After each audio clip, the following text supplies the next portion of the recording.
Hello, Totoro. Hello. Okay, 1, 2, 3. What's this one? Joy Cinema. What's this Joy Cinema? What happened? What did I do?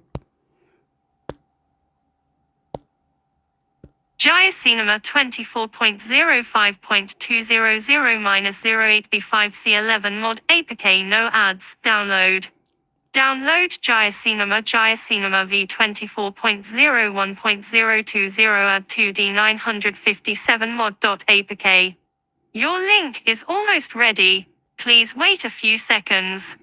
Electric light bulb. If the download link not work, you can click here to download from our backup server. Electric light bulb. Please read instructions below carefully to prevent from issues.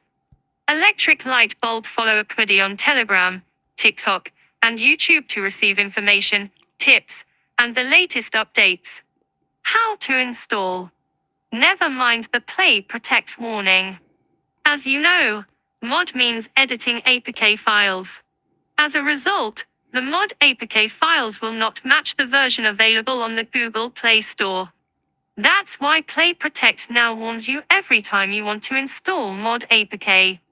So the best way is to turn off Play Protect completely and never mind it if you want to install and use the mod APK.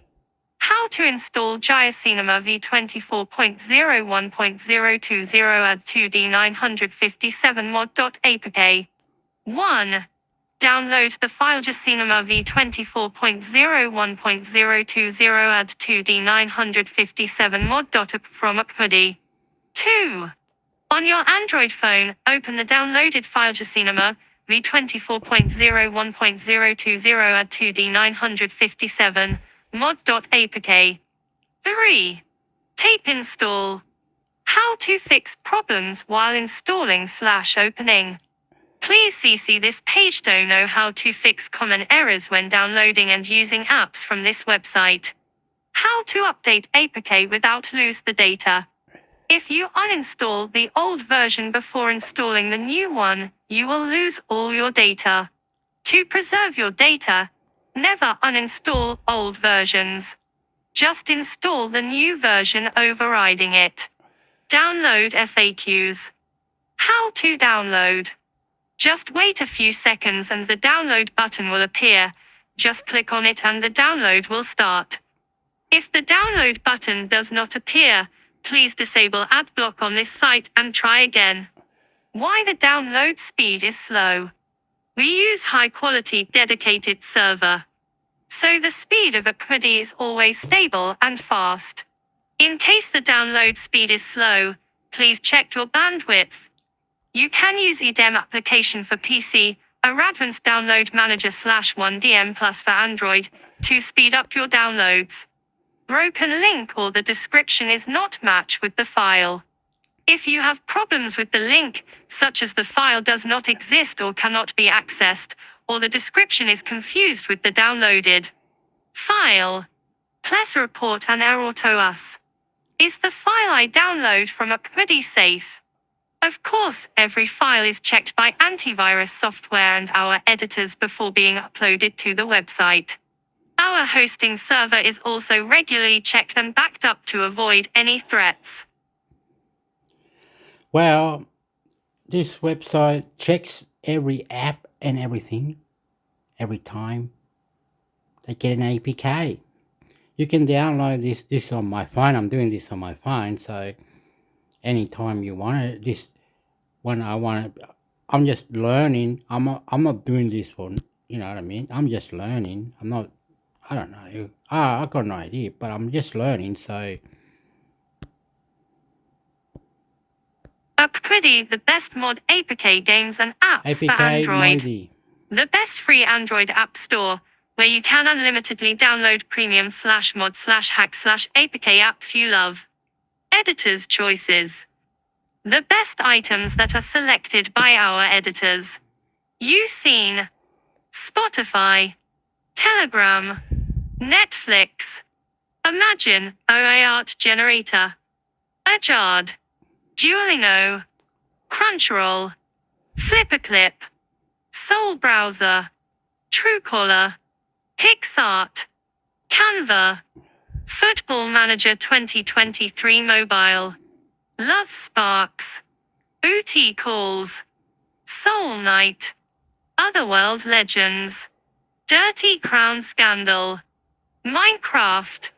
Farming Simulator 23 Mobile. Grim Soul. Dark Survival RPG. Alliance Alive HD Remastered. Potion Permit. FAP CO. Top Charts. Featured apps. Explore the most featured and most loved apps. Usein. Spotify. V8.9.42.575. Premium unlocked music and audio. Get. Truecaller. V14.6.8. Gold unlocked communication. Get. Netflix. V8.116.0. Premium unlocked entertainment. Get. Canva. V2.264.0. Premium unlocked art and design. Get. PixArt. V25.0. Gold unlocked photos and videos. Get. Premium apps. Premium applications are popular. FL Studio Mobile. V4.5.9 Music and audio. Get. MX Player Pro. V1.78.6 Photos and videos. Get. My Boy. V2.0.6 Emulator. Get. Gushing Master. V6.5 Education. Get. uTorrent Pro. V8.2.5 Unlocked Utilities. Get. Franco Kernel Manager. V6.2.3 Utilities. Get. Popular games.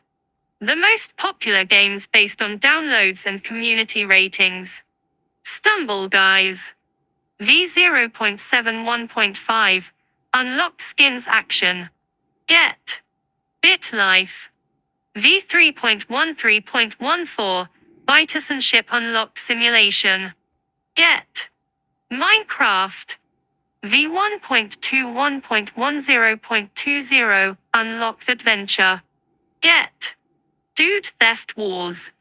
V0.9.0.9c Unlimited Money Action.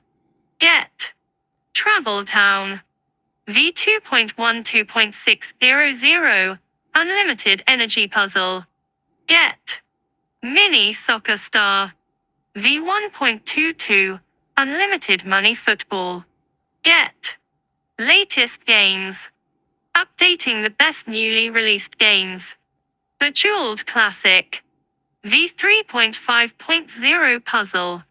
Get. Bloons TD Battles 2. V4.0.0 Tower Defense. Get. Marvel Contest of Champions. V44.1.0 Action. Get. Real Cricket 24.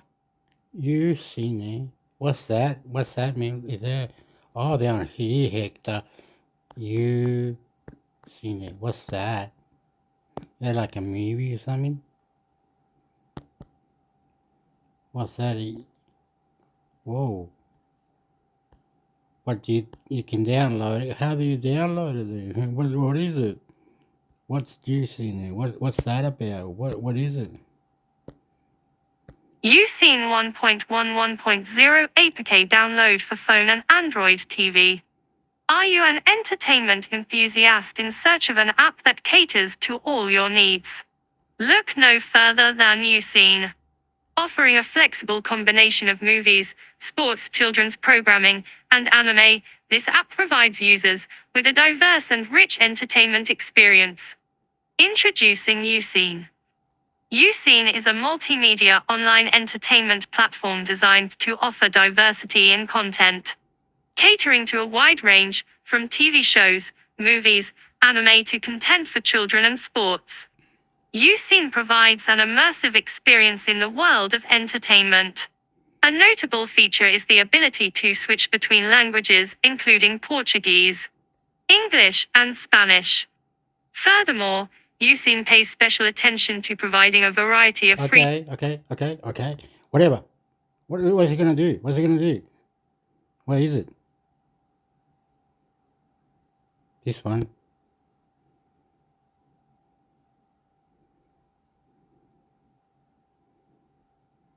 Then you press this one.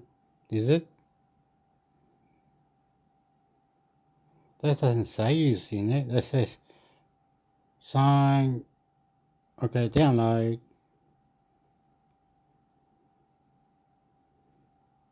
And then you go to here download, but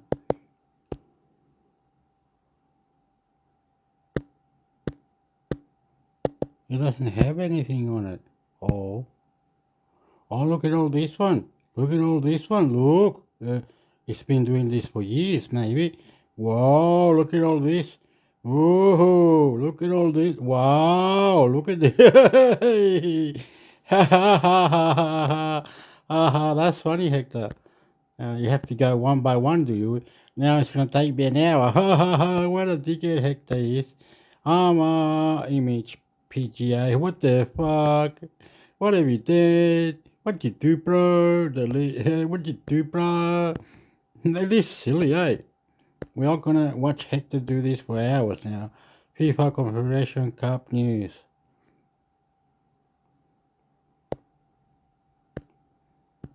The fucking thing's gone ballistic, Hector. Can we just like then like that, is it? This way's quicker.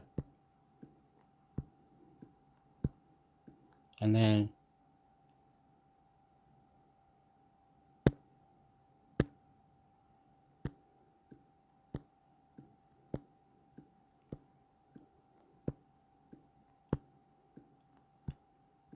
and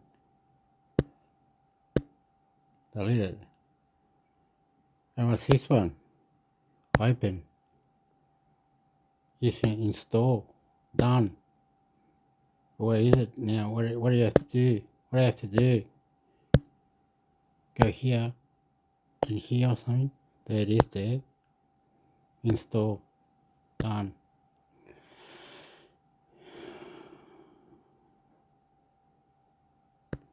Not available. Why not? Why ain't it available or something? Well, what happened? And what do I have to do? Permission.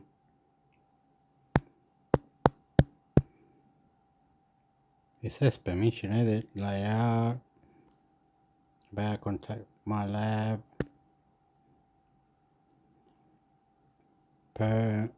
Permanently deleted option. Data history. Recognize filter. How do you... One of these bottoms does it, history. What are all this? Oh, look, it's got hips, man. It's got hip, bro. Can you, like, move to trash? Move to trash. Move to trash. File operation history. Why not? Why aren't you moving to trash or something? Wow, look at all these yucky things. Look at yucky. Bag Hector, you fucking your phone up now. What this shit? What is this shit, bro? Come on, go back, please. Oh, he wants to go. Oh, empty trash. Empty it. Why are you emptying the trash, bro? Empty trash.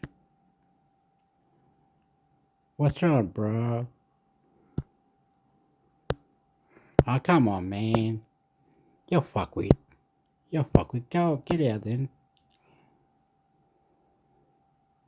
I can't even read this shit. Data history. To use this, you recognize.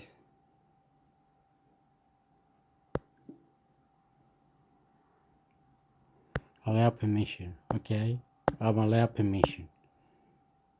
So you're now. Oh, come on. What are you doing? Install. You won't install it anyway. Anyway, whoever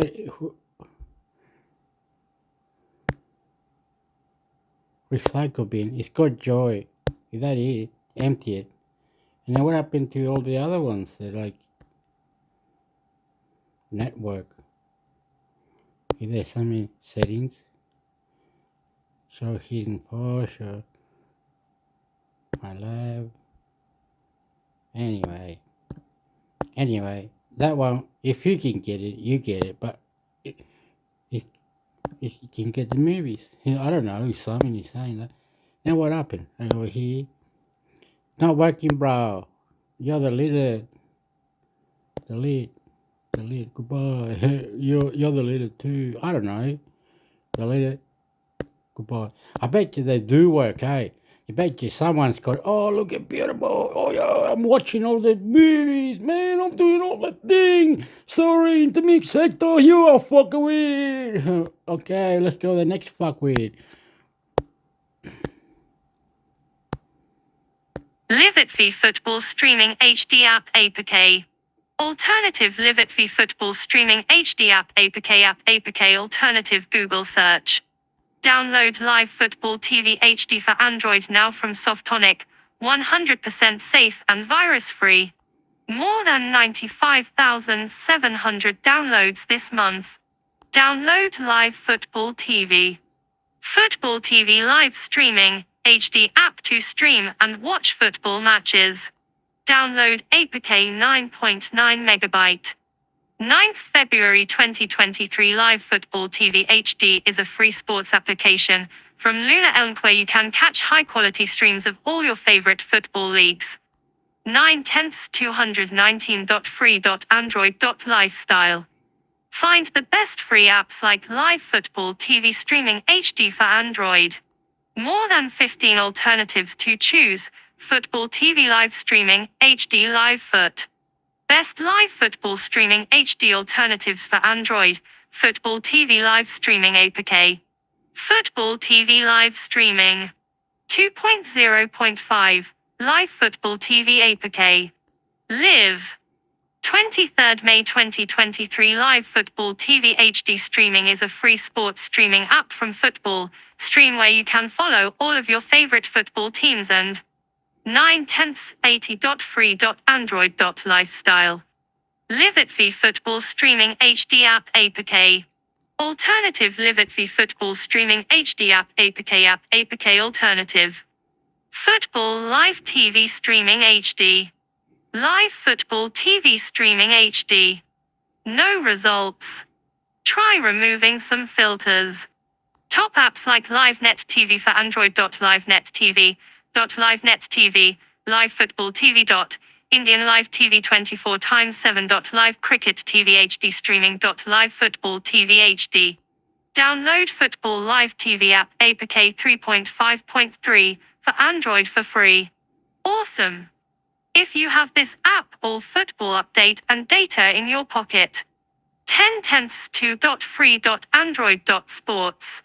Find the best apps like Sports Live TV BD for Android. More than 30 alternatives to choose. Aging Sports Live TV, Sports TV BD, T-Sports and GTV, Futa.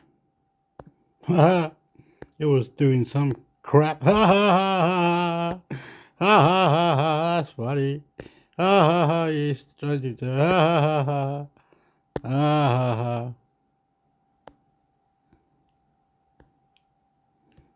What's up, Sonic? What's the issue?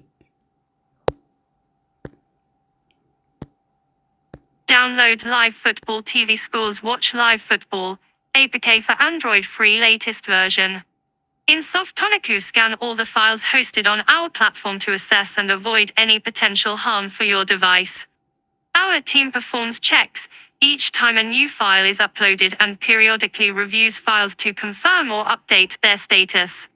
This comprehensive process allows us to set a status for any downloadable file as follows. Clean. It's extremely likely that this software program is clean. What does this mean? We have scanned the file and URLs associated with this software program in more than 50 of the world's leading antivirus services. No possible threat has been detected. Warning. This software program is potentially malicious or may contain unwanted bundled software. Why is the software program still available? Based on our scan system, we have determined that these flags are possibly false positives. What is a false positive? It means a benign program is wrongfully flagged as malicious due to an overly broad detection, signature or algorithm used in an antivirus program.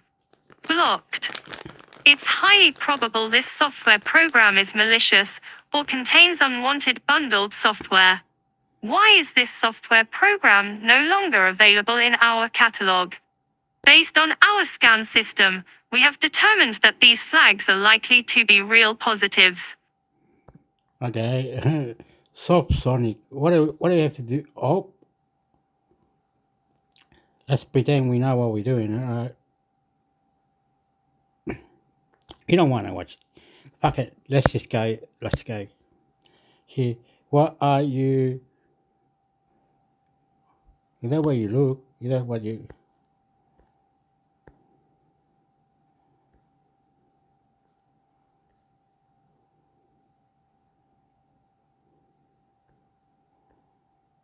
Huh?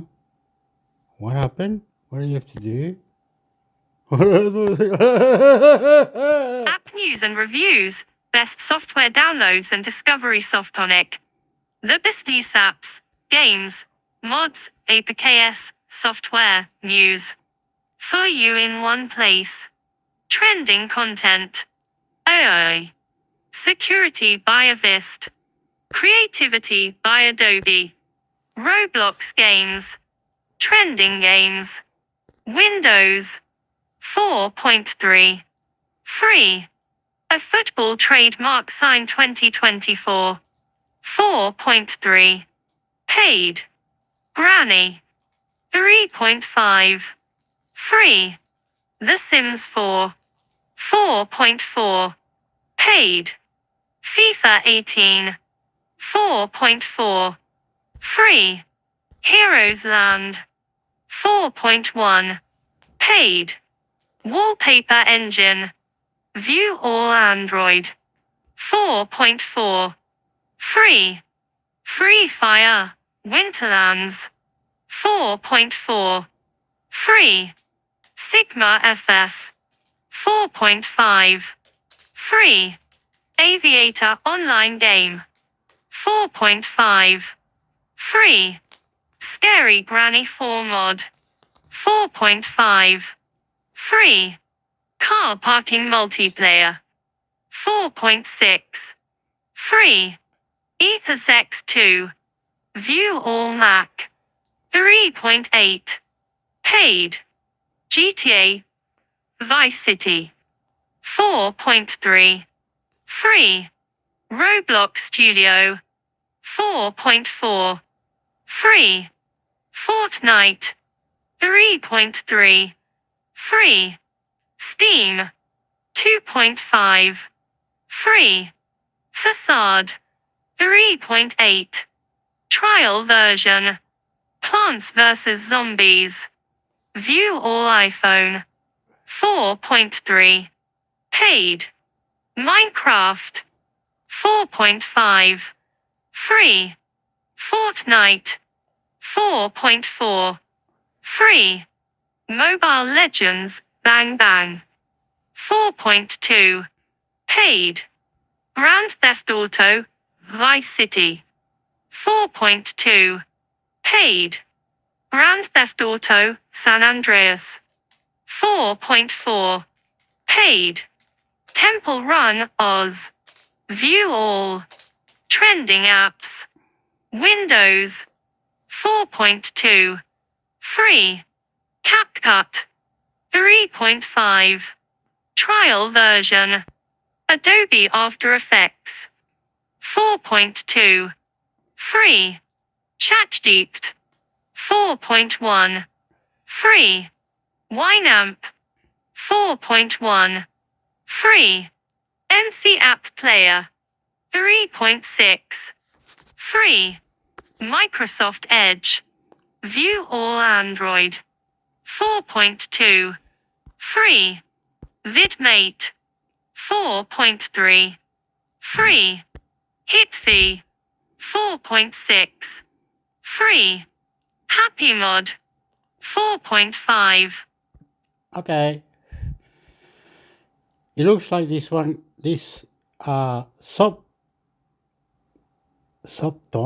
Is it subtonic? Subtonic or something? Okay. Let's go video. No. AI. That's what I want to write. And then what do you do, bro? You can download all these programs out of this thing. Well, they're all APK, and they can go into your computer or something. I don't know. I got no idea, but we're asking for AI chatbot.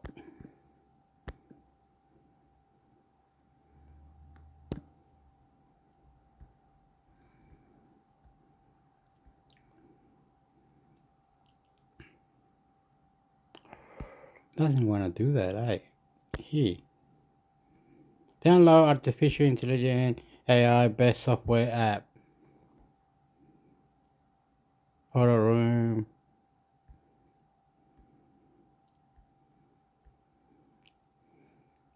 LE. All these things. You can just YouTube. All these things. Programming. What can download Windows 11, can it? Don't tell me Windows 11. Is that right? Oh, you can download Windows 11 with the key and everything, bro. I can download Windows 11, bro. This one's higher. Look, this one's higher with the SC or some shit. What's that shit? Windows 11 this image. What's that all about? What's that? Windows 11 Disk Image ISO Windows Download. Create a bootable Windows 11 media. Windows 11 Disk Image ISO is a development application offered by Microsoft for users who wish to use the latest Windows iteration. Free to download and use. This is a Windows upgrade option that allows users to create a bootable installation media of Windows 11. It also lets you create a virtual machine to install the new operating system. Windows 11 Disk Image ISO is a multi-edition ISO which uses your product key to unlock the correct edition. However, note that your PC meets the system requirement of Windows 11. Moreover, ensure that your PC has a 64-bit CPU. How do you download Windows 11 Disk Image ISO? This year, Microsoft started rolling out the latest iteration of its operating system. Windows 10 users can now enjoy improvements, including a newly redesigned home interface, a retouched taskbar, and more. Even better, there are 3 ways for you to download and install the new OS. One of them is Windows 11 Disk Image ISO.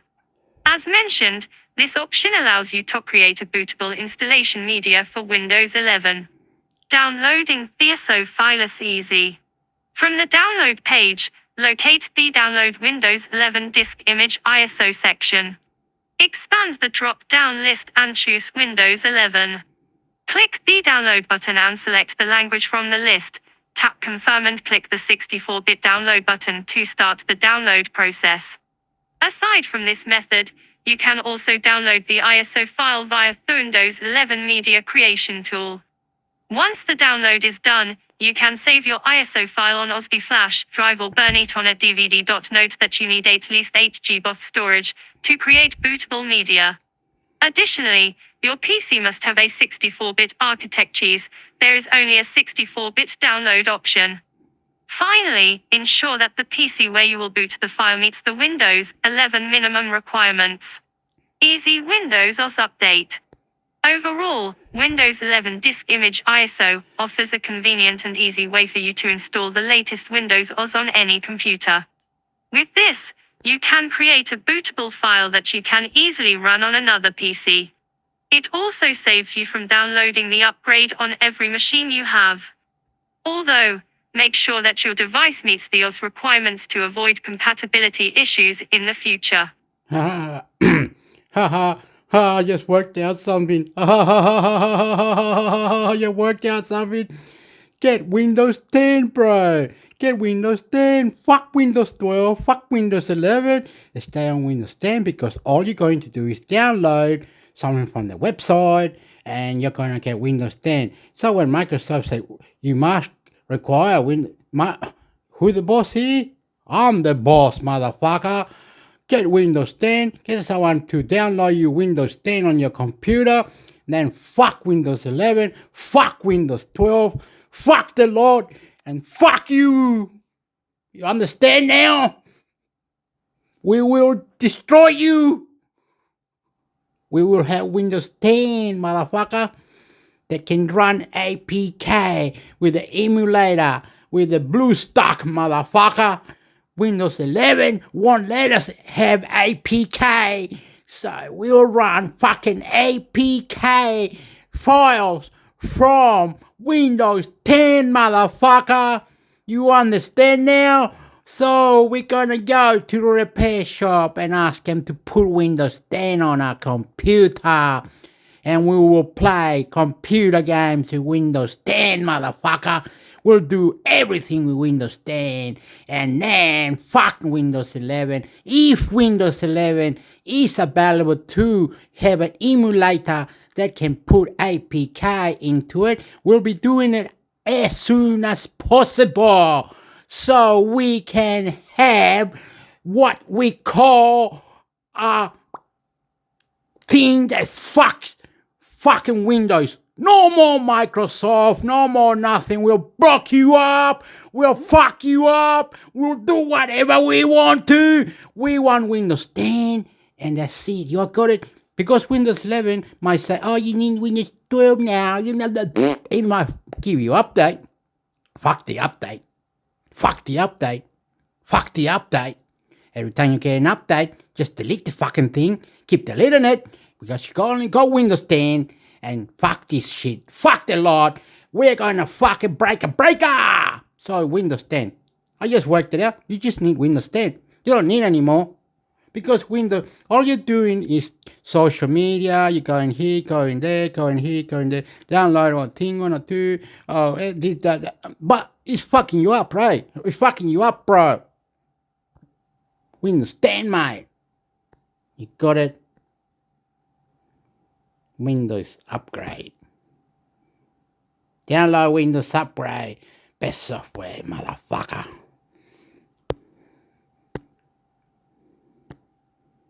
Download Windows Update Best Software and Apps.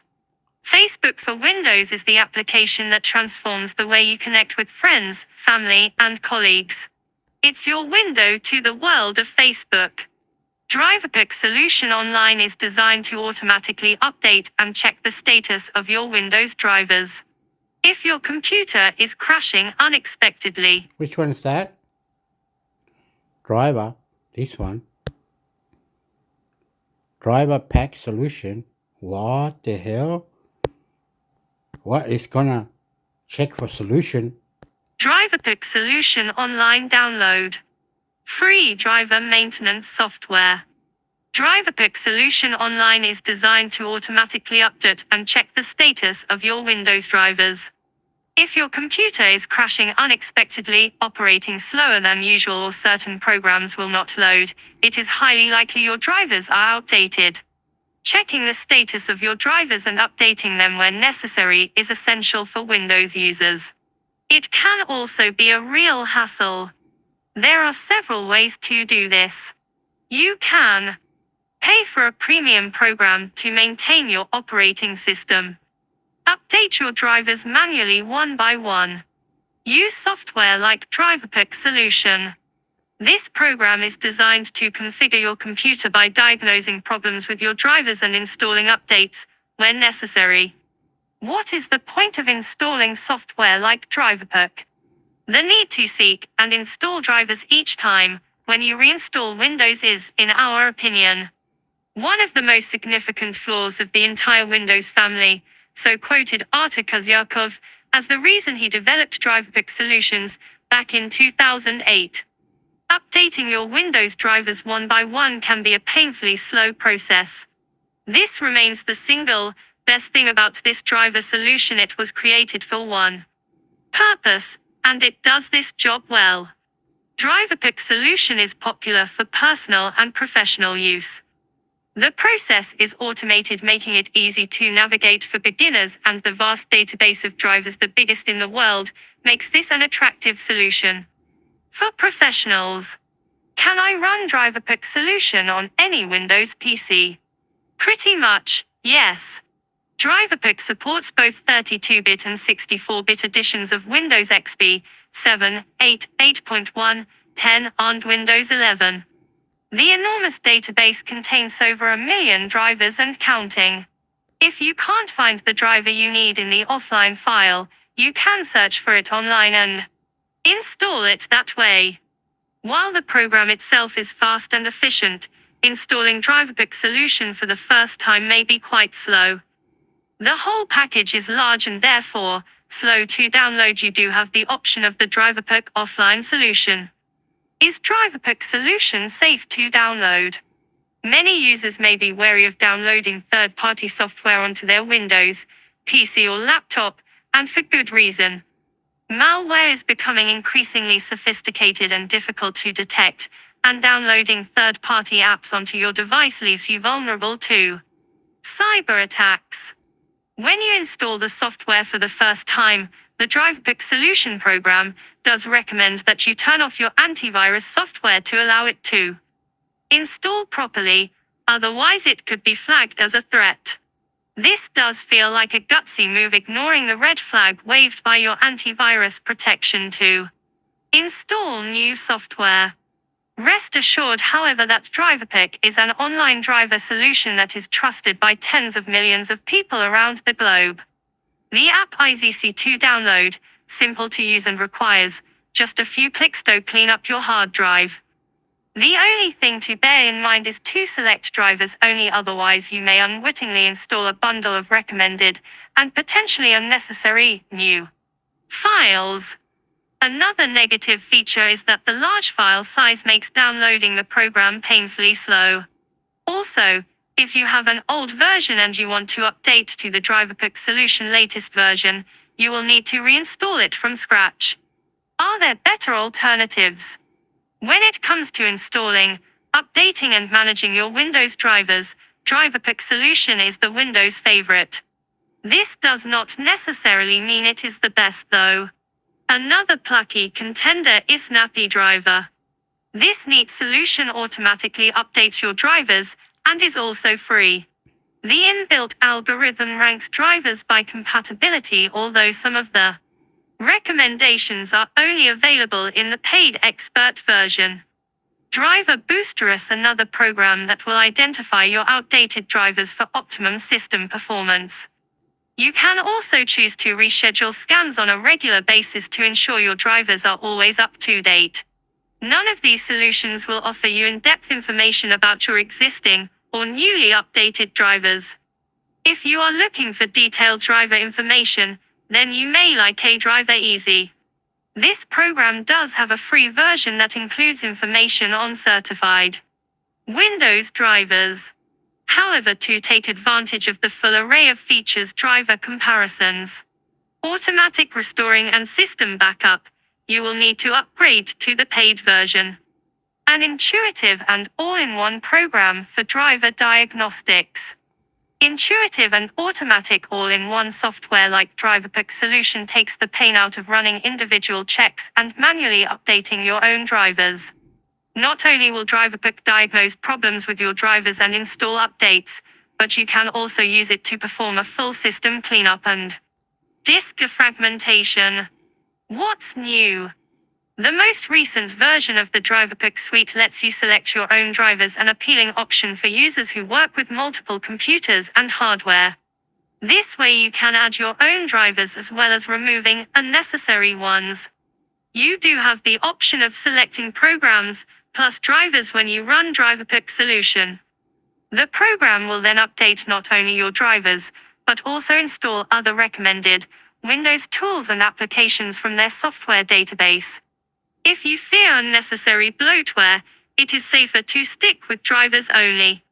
There are other great driver solutions for Windows users out there, including the aforementioned Snappy Driver, Driver Booster and Easy Driver to name but a few. DriverPick solution is by far the most popular and you can see why.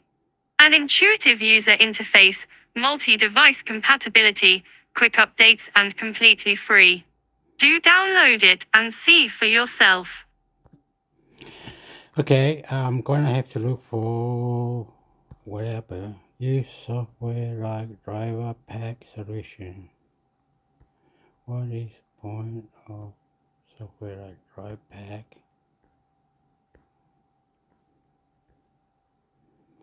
Driver Booster.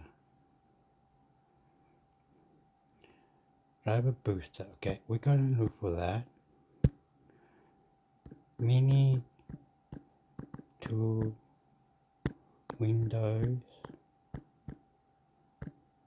11 PC. Mini to for Windows 11 PC. How boost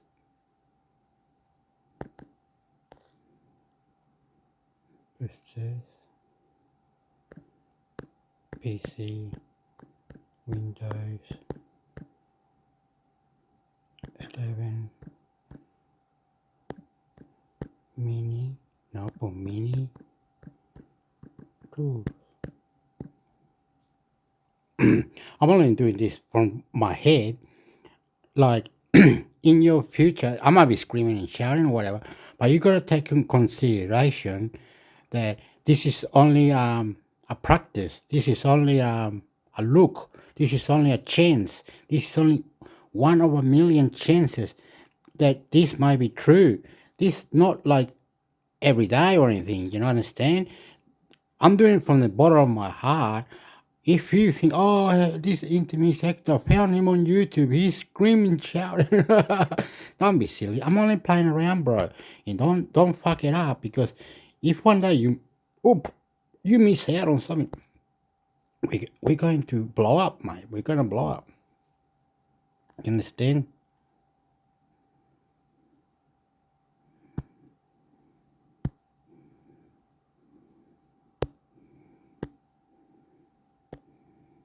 Guide multiple tips to boost PC performance in Windows 11 10ths. How to boost your PC speed.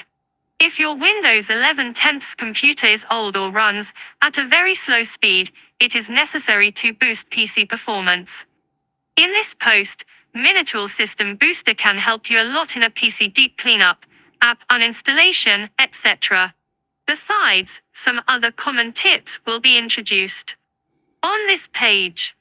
At some point, all computers may experience slow speed, which is inevitable. As software becomes more demanding, it may take many system resources. If you find the PC slows down and doesn't work like it used to, how can you boost PC performance? This is the topic we will discuss today. Usually, you can choose to perform a deep clean to remove some junk files and install unnecessary apps. Disable startup items, add more RAM, use an SSD, check for updates, etc. In the following part, you can know how to boost performance on PCs via these ways. And let's go to see them. How to boost PC performance Windows 11 10ths. Minitool System Booster for PC Performance Boost. If you are looking for programs that boost PC performance, Minitool System Booster is a good option.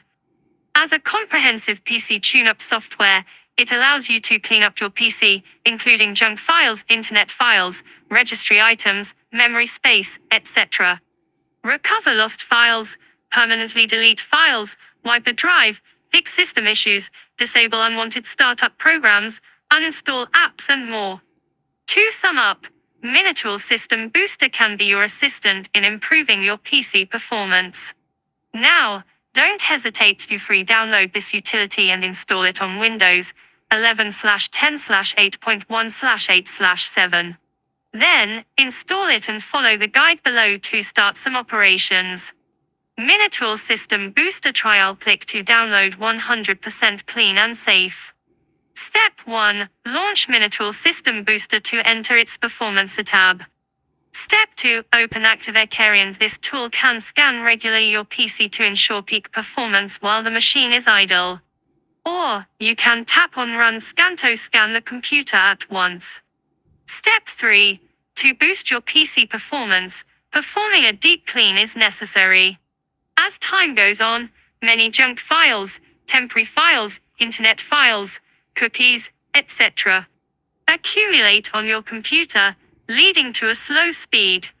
Besides, some broken registry items can appear in Windows 11/10, and file fragments are also an issue on the hard drive, which can impact the PC performance. What's more, low memory space has an influence on the PC speed. Here, the Deep Clean feature offers 7 sections to speed up your PC, including Net Booster, Internet Cleanup, Windows Cleanup, Registry Cleanup, Security Optimizer, Program Accelerator, and Memory Mechanic.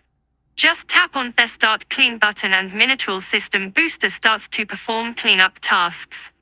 Tips. To know details on which task, you can refer to our previous post How to Clean Up PC to Free Up Space. Run Minitool System Booster. Step 3. In the Toolbox page, you can see multiple tools that enable you to boost PC performance by removing apps and harmful software and disabling memory-intensive background tasks and startup items. Just tap on each one and finish the task by following the on-screen wizards. Advanced Uninstaller. If you install many apps on the PC, they could take up many system resources, leading to a slow computer. Using this uninstaller, you can uninstall some unnecessary programs to improve the system. Process Scanner. When many intensive tasks run in the background, many system resources are occupied, leading to a slow running speed. You can use this scanner to find these tasks and terminate them. Startup Optimizer. This feature allows you to disable startup items to reduce Windows startup time. Deceptive programs. You can use this feature to find and remove harmful software. Check for updates for Windows and device drivers. Microsoft regularly releases updates that include feature updates and improvements, bug fixes, and security updates to improve your PC. So, go to Check for updates for Windows. Sometimes optional updates include some driver updates, and you can also choose to install them. In Windows 11/10, press Win plus E to open settings, go to Windows Update, tap on Update and Security, Windows Update on Windows 10, and check for available updates. Then download and install them. Use more RAM. You should know poor PC performance may appear due to insufficient RAM. To boost PC performance, adding more memory always can be a good choice to potentially speed up PC operations. You can prepare a new RAM stick with large storage to replace the old RAM model, or directly add another large RAM stick to your PC. Don't know how to do this thing? Refer to this post How to Add RAM to a Laptop. See the simple guide now. Adjust visual effects. Windows 11/10 includes many visual effects, such as animations and shadow effects, which can use additional system resources and even slow down your PC, although they look great. So, try to adjust visual effects to boost PC performance. Step 1. Type Advanced in the search box and click View Advanced System Settings. Step 2. Click Setting. From Performance in check Adjust for best performance. Step 3. Tap on Apply and Dock. Other tips to boost PC performance. In addition to these tips to speed up Windows 11/10, you can try some other common ways to improve the system, and they are: uninstall apps via Control Panel or Settings. Disable startup items in Task Manager. Update device drivers. Use an SSD as the boot drive. Turn off notifications. Run a disk defrag. Enable storage sense to automatically delete junk files to free up space. Run disk cleanup to delete junk files, temporary files, previous Windows versions, etc. To know details on these tips, you can refer to our earlier post How to Make Windows 11 Faster for Good Performance 14 Tips. If you want to boost PC performance for gaming, see what you can do in this tutorial. Here are 10 tips to optimize Windows 10 for gaming. Verdict. How to boost PC performance in Windows 11 10ths. Minitool System Booster is an all-in-one utility to help scan, fix, clean, and speed up a PC. With it, you can easily clean up the system, uninstall apps, disable processes, and more to make it faster. Now, don't hesitate to get this free tune-up software. Minitool System Booster Trial. Click to download 100% clean and safe. Besides, you can take additional measures to optimize the machine. Hope this post can help you a lot. Wait up. So there is a mini PC booster tool, and how do you buy the bastard? What do you go there? Okay, we're going there. How do you buy it? How much does it cost? What are the risks? What are the risks? This is for free.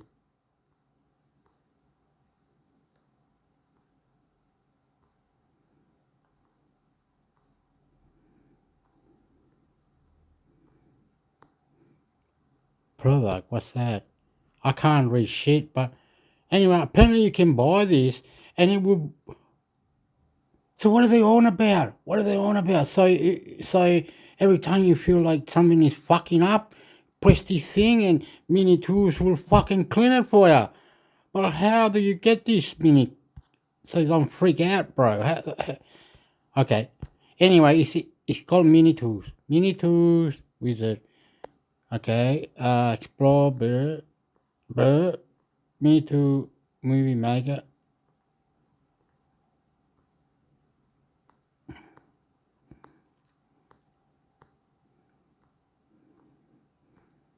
It's gone.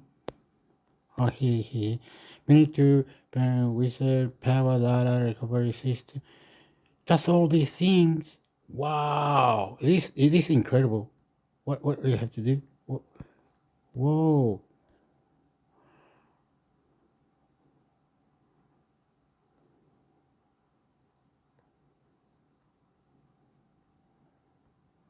How do you get past it? What do you have to do? What do you have to do? Where do you have to go? What over here? Store? What's that? Product. Do recovery software. Data.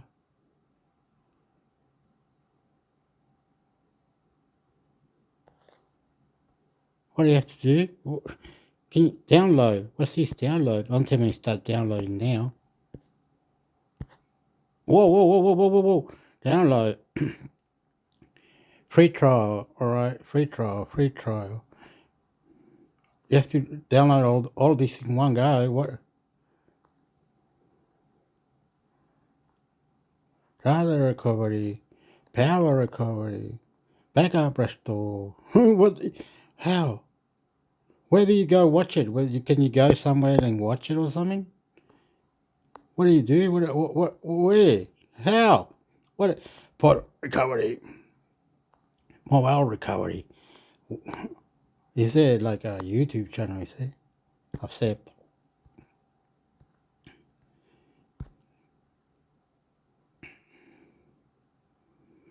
Mini 2 download center. What's that? I'm really fucking like wow. I'm really like what the fuck, bro? Where the fuck do you go, bro? Do you just go here and say we have to go to YouTube, do we?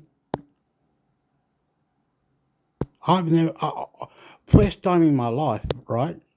If I get big shit for it, I don't care. Don't care. Don't worry, bro.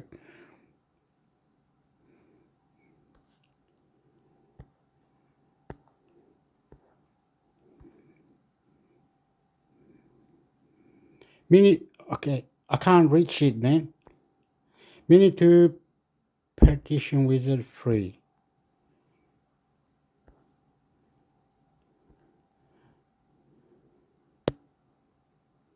This video is sponsored by Minitool Partition. Today I will review Minitool Partition Wizard 12.8 version. So let's get started. Okay, stop,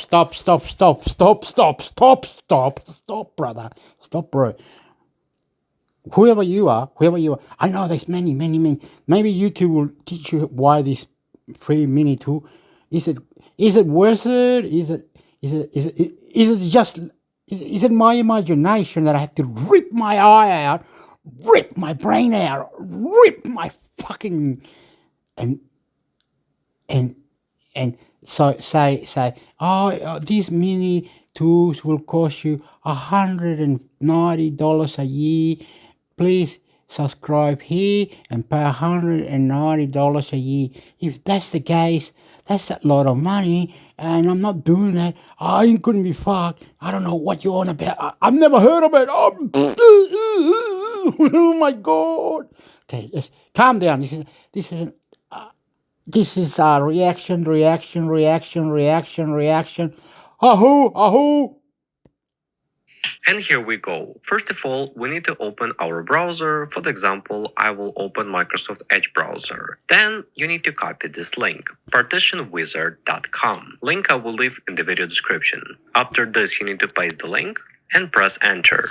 As you can see, we are on the official website from which we can download Minitool Partition Wizard. So you need to scroll down a little bit, move the mouse cursor to Home User and select Partition Wizard Free. For example, the software is compatible with Windows 7, 8, 10, and even Windows 11. Actually, it supports all Windows. Also, I want to mention one very important thing, that to use the software, normally you need to purchase a license, so I think it's important to know. After downloading the X file, you can open it and install. Select yes. Now we can close the browser. Select the suitable language for you. For example, I will select English. In my case, I will select Try Pro Trial for free. Click Next. Select Next. One more time, click here. Downloading process begin. In general, it will take about 1 minute to install all important components. Mission accomplished. Now we can click on Finish and it will automatically run the software. Here we are in Minitool Partition Wizard. Today I will discuss probably one of the most usable features, data recovery and Windows migration. So I will insert my USB stick. I successfully inserted my USB stick into the laptop. As you can see, my USB drive has 3 photos. For example, you accidentally deleted one of these photos and voila, they disappeared. You need to navigate to data recovery.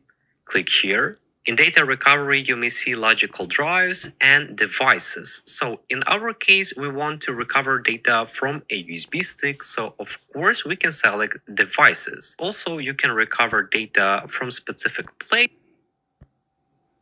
Okay. You're saying you can recover data and all this. Okay. Free data recovery. We don't want recovery. We want you to look after our computer. Mini to download center. That's all we want it to go. Mini to download center. PC. Windows 11.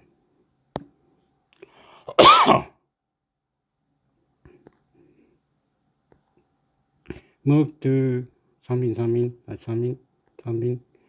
Increase partition. Yep. Extend CD drive. Yep. Complete system backup. Yep. Windows 11 Lite, how to install previous.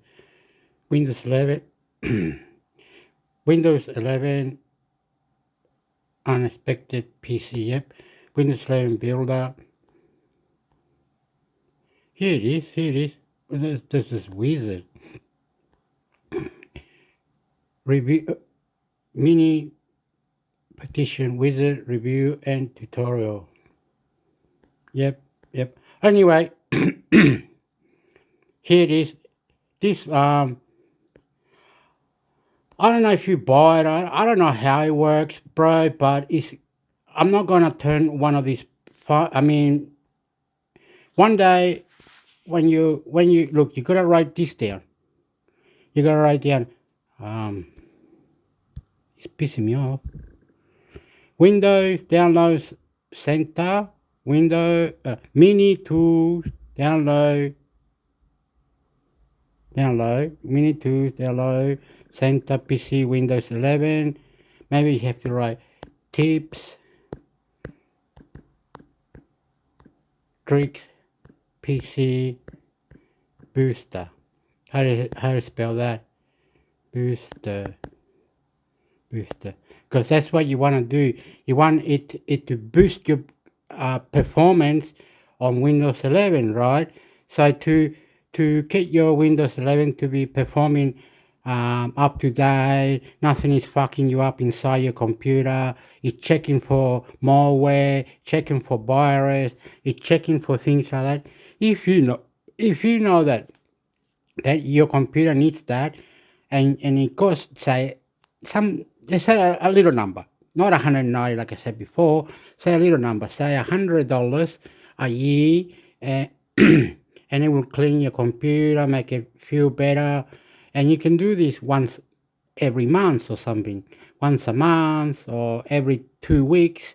And your computer, you've been using your computer a while, like every day 2 hours here, the next day 5 hours, next day 11 hours. You've been gaming for 10 hours or something, and it's reducing, and it's having it's filling up with things that you did at the background, and it's storing files that you need to delete, or double opponent, you've got doubles or this and that, and it'll clean it up, bro. It'll clean it up. Is that the truth? Isn't that the truth? Isn't that all you need? You don't need to freak out. You don't need to do anything. But Linux is good. Linux is good too. So we both with Linux. We you know what I mean. So now I put that. Now it comes up with this. See, it comes up with that one. You know what I mean? Like we're trying differently. We're trying different. Bring I don't know. All these. Clean all catcher. It's all good, bro. Look, it's Windows 11 how to, and that's Windows 11. Like we're doing things. We're doing it, bro. With the partition, like Windows 11. We Windows 11's got hidden feature. What the hell is that? I'd like to know. Anyway, I'll leave it all this in the description so you don't freak out like they're saying that Windows is spying on you or Windows is doing this on you. So there is tools out there that you can buy. How to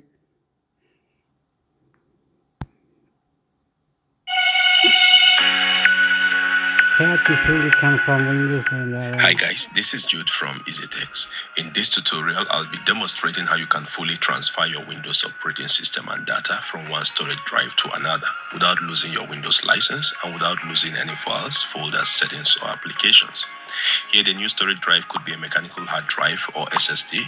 It could be 2.5 inch, 3.5, M.2, SATA 3, NVMe. It really doesn't matter. The process creates an exact replica. So, I guess we're doing it again. Today, I'm going to show you again how to clone one hard drive to another for free. Hopefully, this program won't get paywalled immediately after releasing the video, like the last one did. Stay tuned. Bro.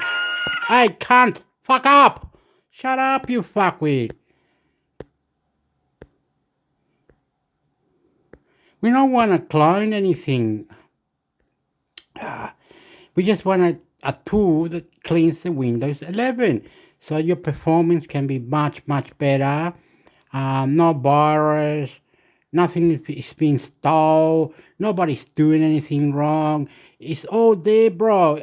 I can see it in my mind. This can be done, bro. But you people are going on about cloning, why your computer is slow, why all this. You're doing it wrong, bro. You're doing it wrong, bro. You're really doing it wrong, bro. I consider best free disk cloning pro. Like this guy, what is this? See, that guy there. Look. If you're a Windows user and everything's working fine, consider yourself lucky. But at some point, you're going to see this. For a lot of people, they just wait for it to finish, they click restart, everything works fine. But what happens when your computer can't repair itself and it brings you to this dreaded screen? A lot of people know that this is some type of troubleshooting thing, but they have no idea what it does. Okay. See, we need that, but we need something to do it for us, bro. You understand? We need something to do it for us. Because we have a problem in this planet Earth that some of us are not capable of doing this. And what is it? How do we know we call malware? How do we know Windows 11 is running properly? How do we know that everything is cool, everything's fine, we can still play computer games, PC games? How do we know that we're safe? How do we know that Windows or Microsoft is not doing the opposite to what we wanted, bro? How do we fucking know, motherfucker? Let's get to the fucking point, dog. Ain't no fucking minute, no fucking time left. Bang, bang, over. You have already got Windows 11, right? And then in Windows 11, you jumped to Windows 12 very quickly. So you're playing mind games with our brains to let us know if we need to go to Linux. Do we go to Linux or do we stay on Microsoft Windows and keep our PC safe? How are we going to be PC safe?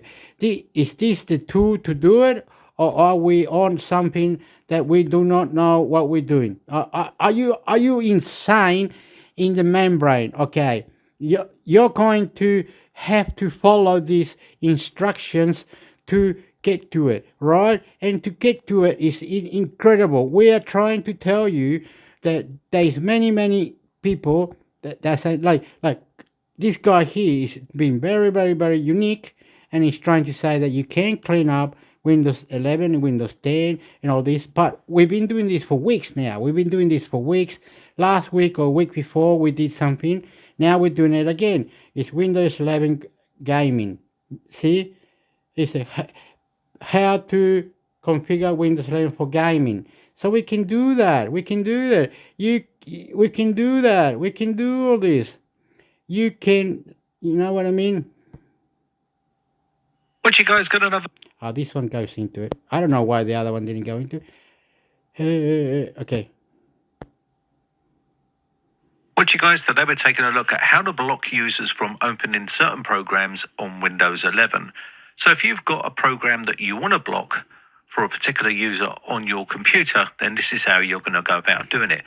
Let's just say we want to block VLC here from opening. It can be any program on your computer, but we're just going to use VLC for this video. So first off, what you need to do is find... that guy is very, very nice. He's trying to tell you that you can block anything, like, you know what I mean? What, you guys, got another video here for you. Everyone needs this Windows 11 bootable USB installer if you're using Windows 11 23H2 or Windows 11 24H2. And the reason why is because Microsoft have tightened up their requirements for installing Windows 11. Recently, Microsoft announced that BitLocker will be enabled by default. So when you reinstall or install Windows 11 24H2 or 23H2, BitLocker will be enabled by default, which means your hard drive will be encrypted by default. Now, some people don't want this and they want to have this disabled, and I showed you how to do it during the installation process, but you can also do it with the method that I'm going to show you today. Also, local accounts Microsoft are making it extremely hard for you to use a local. Okay, we're gonna have to watch this video. We have to watch this fucking video to the end. And we have to understand what we're trying to create is not what we're creating. We are going forward to another creation to multiply the creation. You understand? To understand what I'm trying to say to you is that if they get hardcore to us, our clients, we are the clients, the company is trying to be hardcore to us, okay? We need to create our own mind, not to freak out, to go ballistic or stupid, to think that we are lost. We don't have a brain. We don't know what is going on. We are easy beginner learning. We are easy beginner learning. We are here to learn from the master. And the master needs to fuck the company, fuck you up, and get the fuck out of there.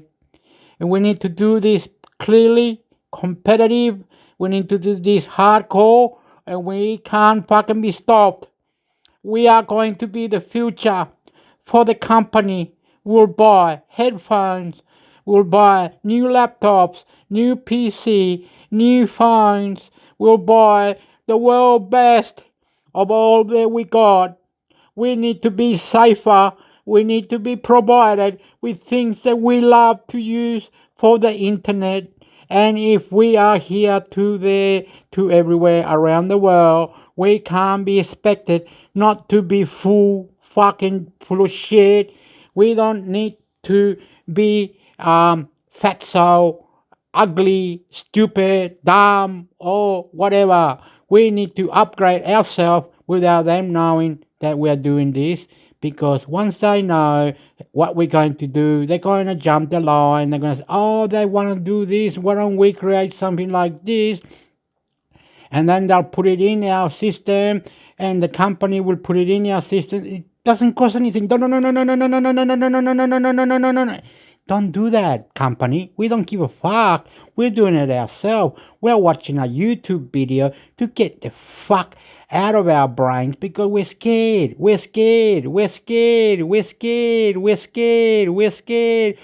very, very scared.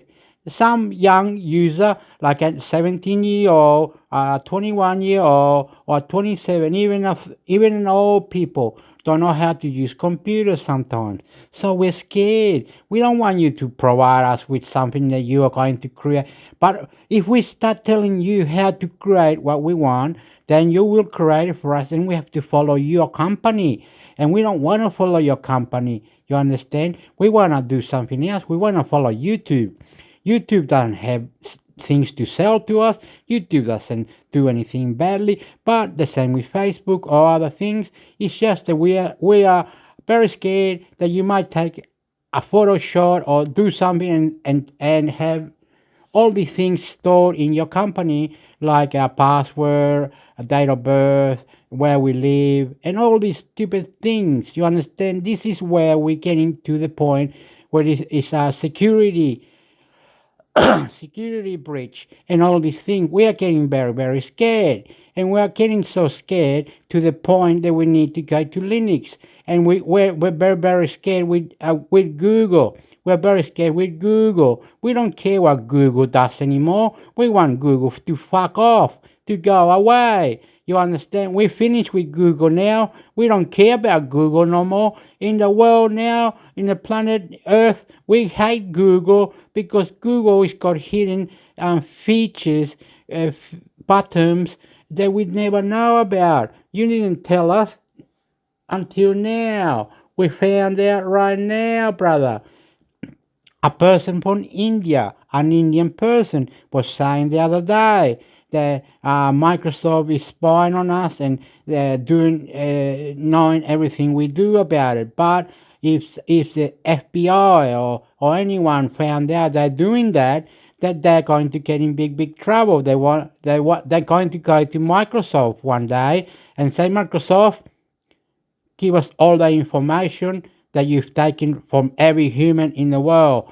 So the FBI with the police will go there and take everything and say, and we'll have some cyber person, very intelligent, check all these files out. This will take you 6 months to do it. Okay, so it took 6 months, and after 6 months, they came back and they said, Microsoft, you're safe. You're doing the right thing. Windows, you're doing the right thing. Google, you're doing the right thing. Firefox or any other search engine, you're doing the right thing. We are going to take everyone to court, but we are not. We are only the little people. We're scared. We're scared. We're scared. We're scared. We're scared because we don't know how to use computer properly. We don't know. We just turn it on, go here, there. We know how to get to certain parts, and then that's about it. We need to be with a special feature, a special things. We need extra 4 part. There's about 11 things. If I tell Microsoft, if I tell Google what I think, they'll start copying me and say, "Oh, right, yeah, you like YouTube because it can have more settings, it can create, it can do this, can do that, it can go live and all." Okay, calm down. I'm not saying all this because you're going to copy things that I say, and you might create something with AI. Well, you got AI that is gonna go into our computers and finding out everything we do. Okay, yes, it's all right with the AI. We're not scared, brother. We're not scared, Microsoft. We're not scared, Windows. We're not scared, nothing. We're not gonna give up. We're not. What it is I've been rambling for ages, and we're not gonna give up. We're gonna let AI do what it does, and it takes whatever it is. And at the end, your police, your FBI, whatever it is, it's gonna go to your company and see what's going on, because everybody's gonna complain, and we're going to protest. And we protest for Google, we protest for Windows, we protest for the International Computer Network to be safer, more nicer for our mother, for our father, for our grandpa, for our grandma, and everybody else. You understand? We are not computer savvy. We are dumb. We are stupid. We want to play computer games. We want to do this. We want to do that. We want to explain our brains to have many tools to clean our computer. If we have to pay, we'll pay. But we need to know which program is the best. How do we get to the nicer, more beautiful, more interesting, and extra cleaning, extra safe, extra AI, artificial intelligence tools that can fix their computer. Local account on Windows 11, and that's because they've blocked all of the bypass methods that you used to use. There's still a couple of methods you can use, and I've made videos on those, but I want to show you a super easy way to be able to bypass all of this and have BitLocker turned off, and also have your local account installed when you're installed in Windows 11, and I'll show you that in this video. It's very simple and easy to do, and you won't have to worry about it on unsupported hardware as well, because it will take care of all of that as well. So rather than jumping through a load of hoops to... See what is going on? This person is trying to tell us the BitLocker is the main issue. The BitLocker, the main motherfucker that's doing this shit, motherfucker, to get the fucker. We need to understand that we love you. We love you. We want to be more safer, have a better understanding with Google, have a better understanding with everybody else. Why aren't things working? The other day, on my phone, the AI has blocked a few apps now. AI is playing, is talking to the algorithm with my Facebook. I know it does. How come the Facebook won't yes, open whenever I want to? Oh, you left it open. Oh my God, I left it open. Oh, you freaking me out. Oh, look it out. Why my computer is not boosting up? Why my computer is... Oh, wow, my computer's got a blue screen. Oh my God. What do I have to do? So when you freak out, like you got a strike or you did this, you get a strike, copyright, this, that, and the other, and everything, you go, oh, your mind blows up when you get a strike or you blow up. You never lovable, never beautiful, never extra tools to clean your drivers, extra tools to check if everything's running properly on your computer, extra tools that can do things. We are sick of being pushed around, being laid off, like PS5. PS5, the same with graphics. I hear many things. I could go to make a video about PS5 Pro with the graphics because it might be too strong, might be too powerful. You have to buy the machine. You have to buy the machine, the PS5 Pro. You have to buy the bloody thing. Otherwise, you have emulator that says PS4. It might not be good for your You might be destroying yourself. You might be stupid. We don't know how fuck to do things sometimes. This is a reaction. This is a reaction. This is a reaction. This is a reaction. Everyone, please understand me. To install Windows 11, this is probably your best method. Now, before we do that, let's have a quick word from today's video sponsor, CD Key Sales. If you're looking for a cheap Windows 11 Pro or cheap Windows 10 Pro OEM key, then check the links in the video description. Use my promo code capital B, capital R 09 and apply that to your order. And once you submit your order, you can use PayPal to pay for your key. They will then send you your key into your account, and you can then use that key to activate your version of Windows like you can see right here on the screen. Very easy to do. So back to the tutorial. What you want to do is head over to Rufus's website and download the Rufus app. Now, they do an install version and they also do a portable version, which you can use, which is what I'm going to be using in this video. What this is going to allow you to do is to create a bootable USB flash drive with Windows 11 on it.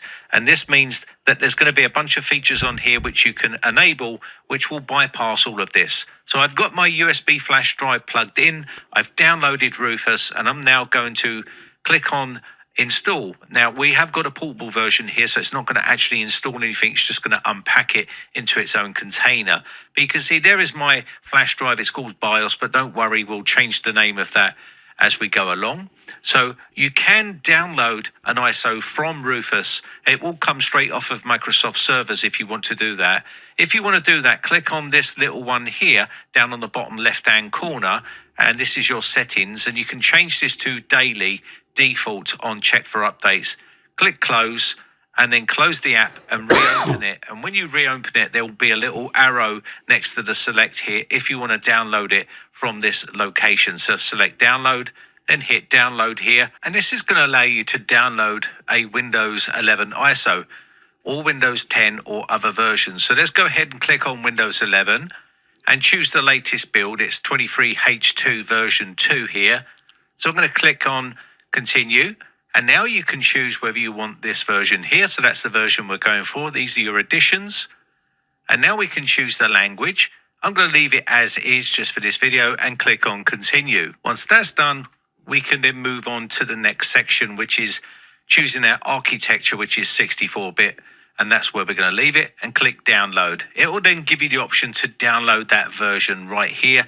I'm not going to use this version because I already have 24H2 downloaded, and I'm going to select it by using the select button rather than the download button. So you can either download it from Microsoft itself directly using their media creation tool and download the ISO that way, or you can download it through Rufus. Okay, so let's configure Rufus here now. So basically we do have here our GPT partition scheme, which we're going to use. You can use MBR if you want, but we're using GPT because that's the latest new one. UEFI non-CSM is what you need for GPT. And we've got the standard Windows installation for image options available right here. Down the format options here, we can change the volume label to something we want here. We don't need that check mark there. So what we need here is to change the volume label to something more recognizable. So let's call this Windows 11 bypass, something like that. And we will then be able to see that as our USB flash drive. Now we can choose whether we want FAT32 or whether we want to have NTFS as our file system. I'm going to choose NTFS. So you can choose this little option here Okay, to mate. open up the advanced section here and leave these as is. Okay, mate. Bright Tech 09. Bright Tech 09. Remember that? Bright Tech 09, it says that. Now, how do we go to the comments? This one, is it? What's Bright Tech 09? How fortunate one of the errand today was to pick up some USB drive to do this every task. Nice video, thank you.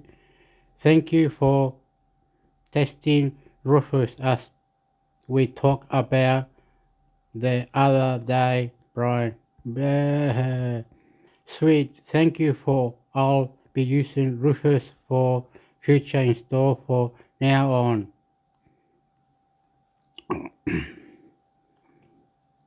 What the hell is Rufus?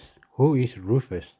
Who is Rufus? Anyway, hey, what happened? What happened, amigo? What happened, amigo? Here. Calm down.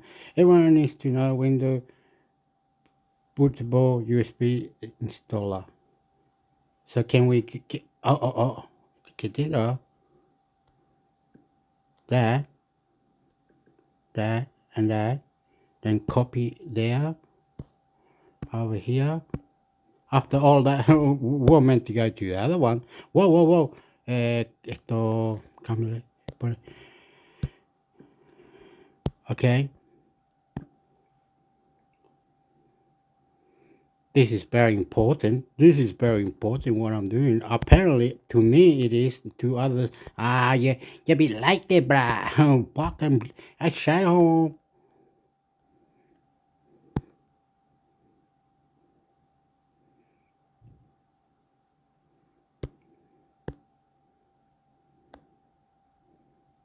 Microsoft Community.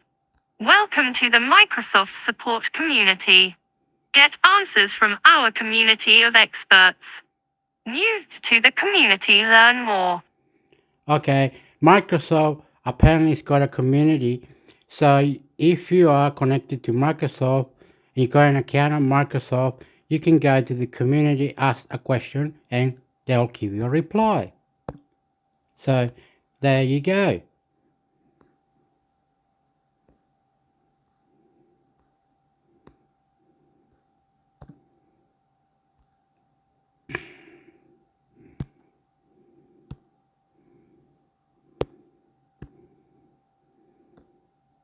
Microsoft Community.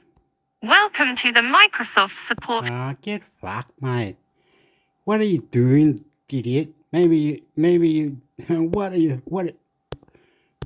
doing? Are you doing something? You're gonna go Microsoft Community. You idiot. You can go to Microsoft, go on YouTube, so you can get a USB installer for Windows 11. Okay. How to make Windows 11 bootable USB with. Okay. You're playing games now. Come on, mate. Why did you do that? How to make a Windows 11 bootable USB, where to get installation media and more Dexito. If you need a Windows 11 boot disk to upgrade or reset your PC, this guide tells you everything you need to know about how to make one. Maybe your PC is still running Windows 10, but you finally feel like upgrading to Windows 11. Or maybe your PC is running slow and needs a full reset.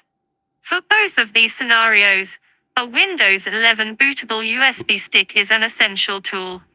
Resetting your Windows PC periodically helps remove bloat and eliminate some driver or registry issues, allowing your system to run like new, even on older hardware. This guide takes you through the process of creating a bootable Windows 11 USB stick. Just make sure you back up all your essential data first. Contents. Method 1, using the Media Creation tool. Method 2, using Rufus to create a bootable USB. Method 3, using Windows command line and disk partition. How to make a Windows 11 bootable USB using Media Creation tool. The easiest way to make a bootable Windows 11 USB is by using Microsoft. Okay. Oh, I thought I turned it off. Okay. What it is, there's a plugin, okay, and there's a few things you gotta do, right? And your computer might be saying, oh, and you're going, E-O-R-O-O-O-O, okay? Sounds silly, I know, these errors always happen because when you booted up your computer, it didn't have the requirement or it didn't do something error. Okay, what it is, this thing goes into a USB drive, a flash drive, and every time you want to boost your computer to find out, okay, Windows, are you running properly? Are you doing the right thing or whatever? It does everything, and then your computer runs back to normal again. You understand? So you don't feel like you're being hacked or whatever it is that BitLocker or whatever it was. That's what we gotta find. BitLocker. What the fuck is BitLocker, bro? Using Microsoft's official media creation tool. This will pretty much do everything for you, including downloading Windows 11 onto the USB drive after formatting it. You will first need a USB memory stick that has at least 8 GB of space. An external SSD or hard drive will also work for this function. Then you will need a copy of the Windows Media Creation tool. After you have downloaded it, follow these steps. Connect your USB drive to your PC. Open MediaCreationTool.x after your download is complete. Select the language and version of Windows you want in the drop-down list. Select USB flash drive when choosing which media to use. Select your USB drive under the removable drive list. After clicking Next after selecting your USB drive, the Media Creation tool will then begin downloading your selected version of Windows 11 to the USB drive. This can take some time if you have a slower connection, but do not unplug your USB drive yet, unless you want to repeat this process again. Once the download is complete, the Windows 11 bootable USB will be ready, so all you need to do is plug it into a PC in order to install Windows 11. How to make a bootable Windows 11 USB with Rufus. Rufus is an open-source alternative to the proprietary Windows Media Creation tool. But you'll first need to arm yourself with an image file or .iso file of Windows 11. This is actually very easy to acquire, and we'll link you to Microsoft's official download below. Be sure that you have enough space to download the file, as it is around 5.2 GB in size. Once you have that downloaded, you'll then need to get your hands on Rufus, which you can find Then, make sure you follow the steps below. Related. Open the latest version of Rufus. Press the Select button. Navigate to your downloads and select the Windows 11.iso file. Optional, under Volume label, name your bootable Windows 11 USB drive. Press the Start button. Then, Rufus will present you with a drop-down containing several options. We recommend removing the requirement to have an online Microsoft account, as it will help during the setup of your system, especially if your networking drivers have not been installed yet. You should only tinker with the rest of the options if you know what they all mean. After making your selections, click OK. Rufus will then warn that you will be erasing all data currently stored on the drive. Click OK to erase the drive and begin the installation process.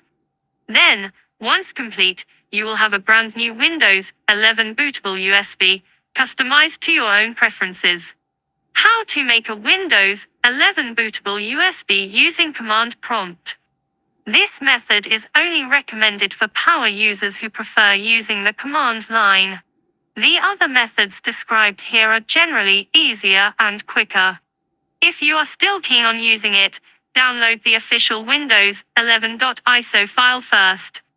Once downloaded, Run the Windows command prompt as an administrator and plug in the USB drive you wish to use. Then, follow these instructions. Be warned, as this is not for the faint of heart. Type diskpart and press enter. This should open up the diskpart application. In diskpart, type list disk in order to bring up a list of drives attached to your PC. Identify and find the disk number of your preferred USB drive. Type select disk X and replace the X with the number of your USB drive. Type clean in order to delete everything off of the selected drive. Then, type create partition primary and press enter to make a brand new partition on the drive. Type select partition 1 inch in order to select the partition you just made and press enter. To make the drive bootable, format the partition by typing format fs equals FAT32 quick and press enter. Assign a drive letter to the USB by typing assign letter equals X and replacing X with your chosen drive letter. Type exit and press enter. If diskpart is open in another window, return to the command prompt. In command prompt, type PowerShell mount disk image path drive path of Windows 11.iso file. Then relaunch diskpart by typing diskpart once more. Type list volume in order to attain the drive letter for the mounted Windows 11.iso file. Remember this, as you will need it later. Type exit to return to the command prompt. Then, type the drive letter for the location of the mounted Windows 11.iso file and press enter. EGD. Then, type cd boot, press enter and follow up with bootsex/nt60 USB drive letter. Type xcopy your mounted Windows.iso image letter ***, your USB drive letter \e/f per hour and press enter. Then, the command will copy all Windows 11 installation files over to the USB drive, and you will have a bootable Windows 11 USB drive. The other methods are a lot simpler to use, so try those first. How to make a Windows 11 bootable USB, where to get installation and more. And where was this? This is we still like to know where roof.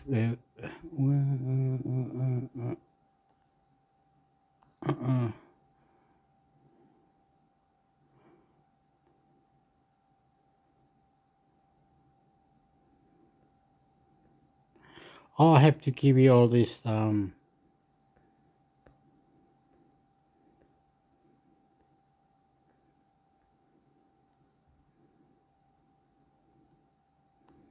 I saw how to make a Windows download official Windows 11 file.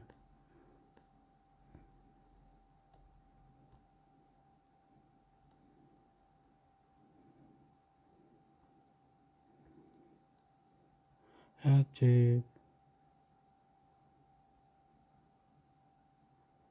okay.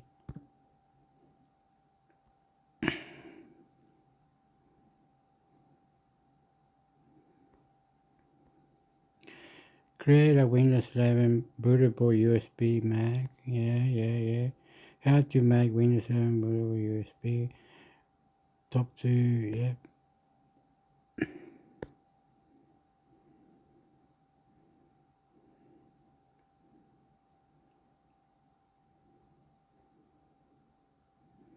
For free, yep.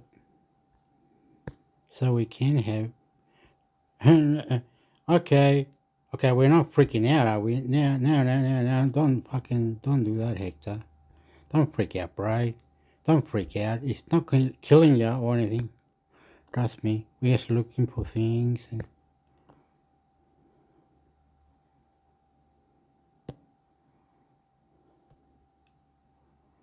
don't kill yourself. Like mind over matter, settings, or whatever.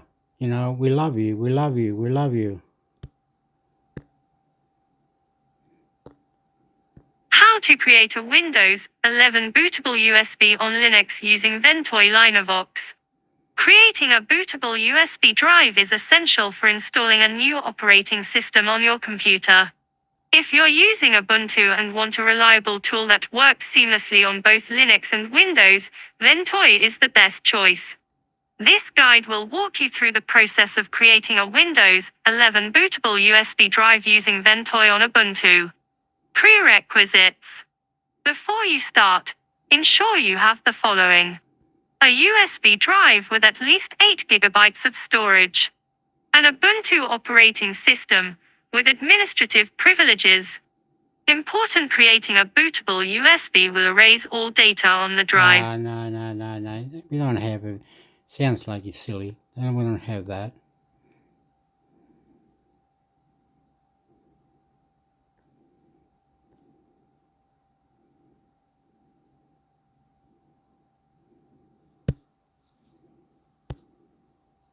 Wait up.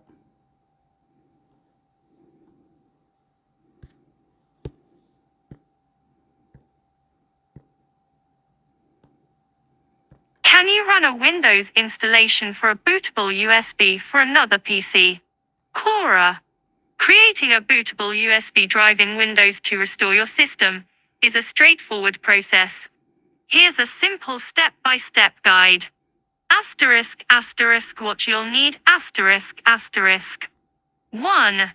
A USB flash drive at least 8 GB in size. 2. A computer running Windows. 3. An ISO file of the operating system you want to restore, e.g., Windows 10. Step-by-step guide ***. 1. Download the ISO file ***. Download the ISO file of the operating system you want to restore. You can usually get it from the official website of the operating system. 2. Insert the USB drive ***. Plug in your USB flash drive into a USB port on your computer. 3. Format the USB drive ***. Right-click on the USB drive icon in this PC or my computer, and select Format. Choose the FAT32 file system and ensure the Quick Format option is selected. Click Start to begin formatting. Please note that this will erase all data on the USB drive, so make sure you've backed up any important data. 4. Create bootable USB with Rufus ***. Download and install a tool called Rufus. You can find it online. Open Rufus, and in the device drop-down. Yeah, that's what we want to know. This Rufus, bloody. Create a bootable with Rufus. That's what we want to know, bro. We want to know that, bro. What are you talking about? We're going around in circles, bro. I gotta go to the toilet. Ay, bla puta.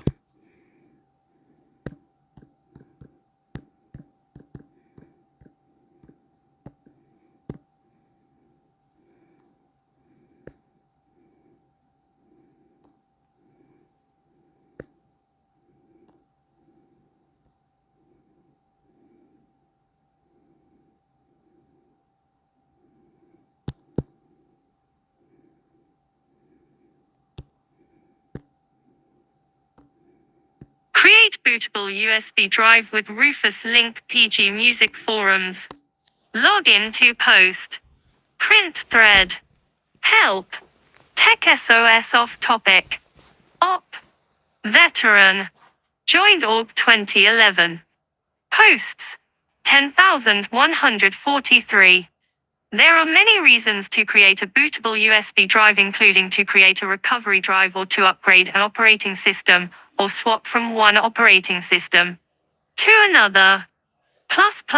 Rufus creates a bootable USB drive.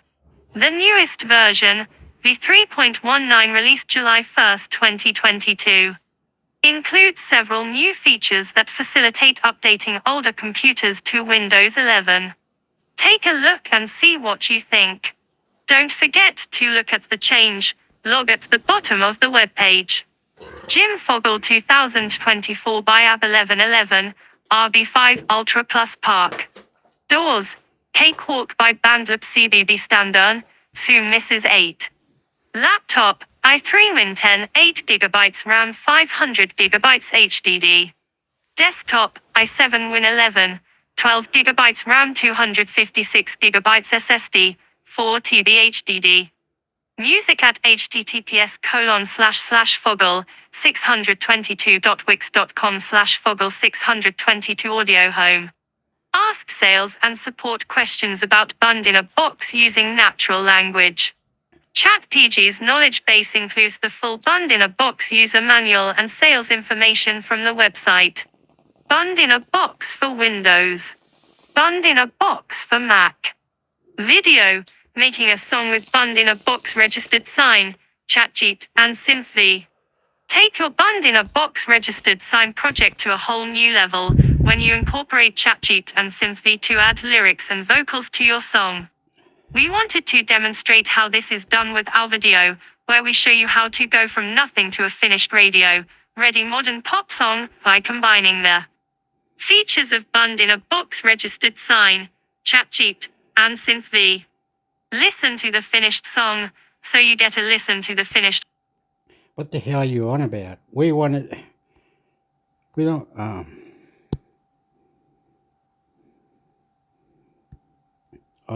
whoa. Oh, there is a Rufus. There is. Look, amigo. Mira. Rufus. Rufus create bootable USB drives the easy way. Create bootable USB drives the easy way. Rufus is a utility that helps format and create bootable USB flash drives, such as USB keys/pen drives, memory sticks, etc. It can be especially useful for cases where you need to create USB installation media from bootable ISOs, Windows, Linux, UEFI, etc. You need to work on a system that doesn't have an OS installed. You need to flash a BIOS or other firmware from DOS. You want to run a low-level utility. Despite its small size, Rufus provides everything you need. A non-exhaustive list of Rufus-supported ISOs is also provided at the bottom of this page 1. Calling on new translators. The Rufus application would like to request your help with its translations, as the project is currently looking for volunteers that would be kind enough to put the localization formally. If you think you are up to the task, please have a look. Download. Latest releases. Other versions GitHub. Other versions FOSSUB. System requirements. Windows 8 or later. Once downloaded, the application is ready to use. Supported languages. Bahasa Indonesia. Bahasa Malaysia. Chestana. Dansk. Deutsch. Epsilon Lambda Lambda Eta Nu Iota Kappa Alpha. English. Espanol. Franque. Harvard. P. Italiano. Latvisu. Lituvia. Magyar. Netherlands. Norsk. Polski. Portuguese do Brazil. Romana. Slavenskina. Srpski. Sumi. Sinska. Thai. Turk. Yuan. Han. I will take this opportunity to express my gratitude to the translators who made it possible for Rufus, as well as this webpage, to be translated in various languages. If you find that you can use Rufus in your own language, you should really thank them. Usage. Download the executable and run it. No installation is necessary.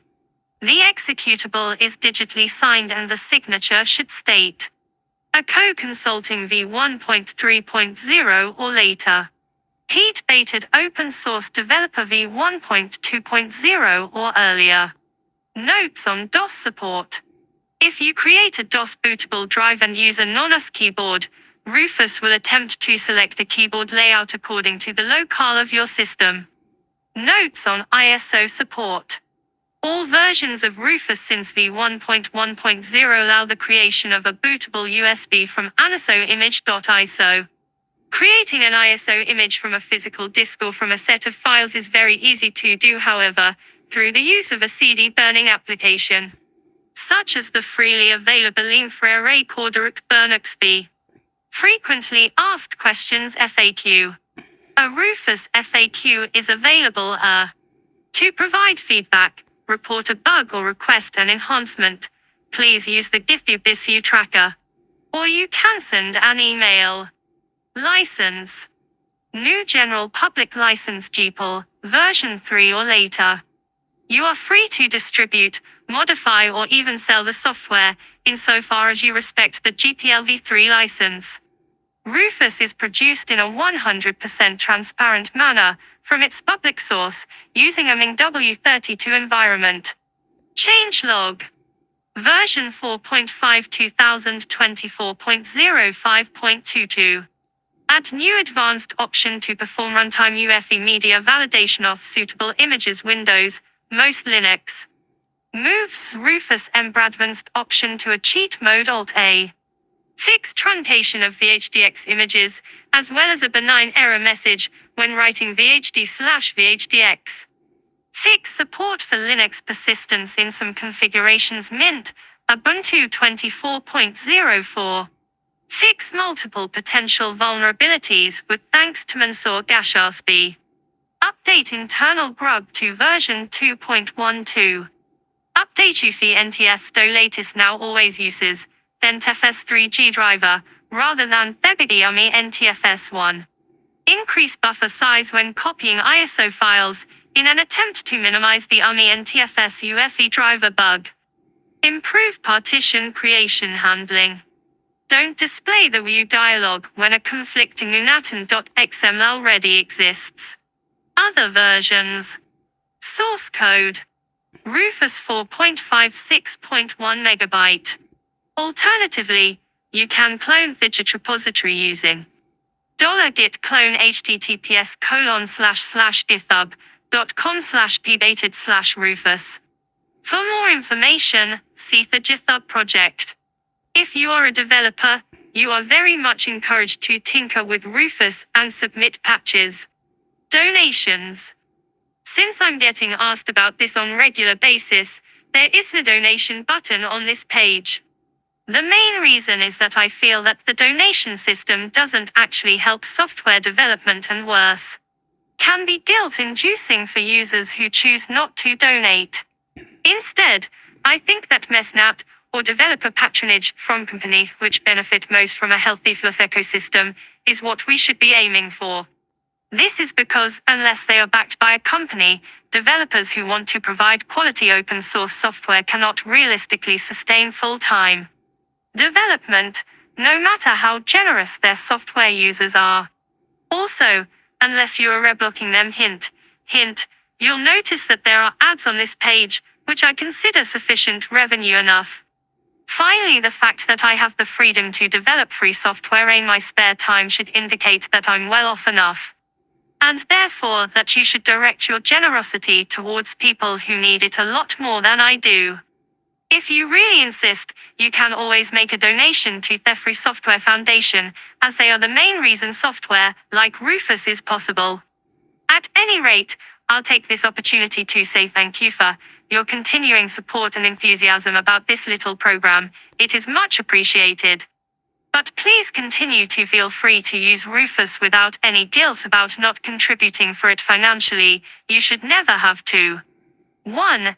Non-exhaustive list of ISOs Rufus is known to work with. Okay, that's Rufus is good. Okay, we're getting somewhere. Okay, we're getting somewhere. We are. Rufus. Okay. We're getting somewhere. We were meant to go to the other apps, but we're going to this Rufus.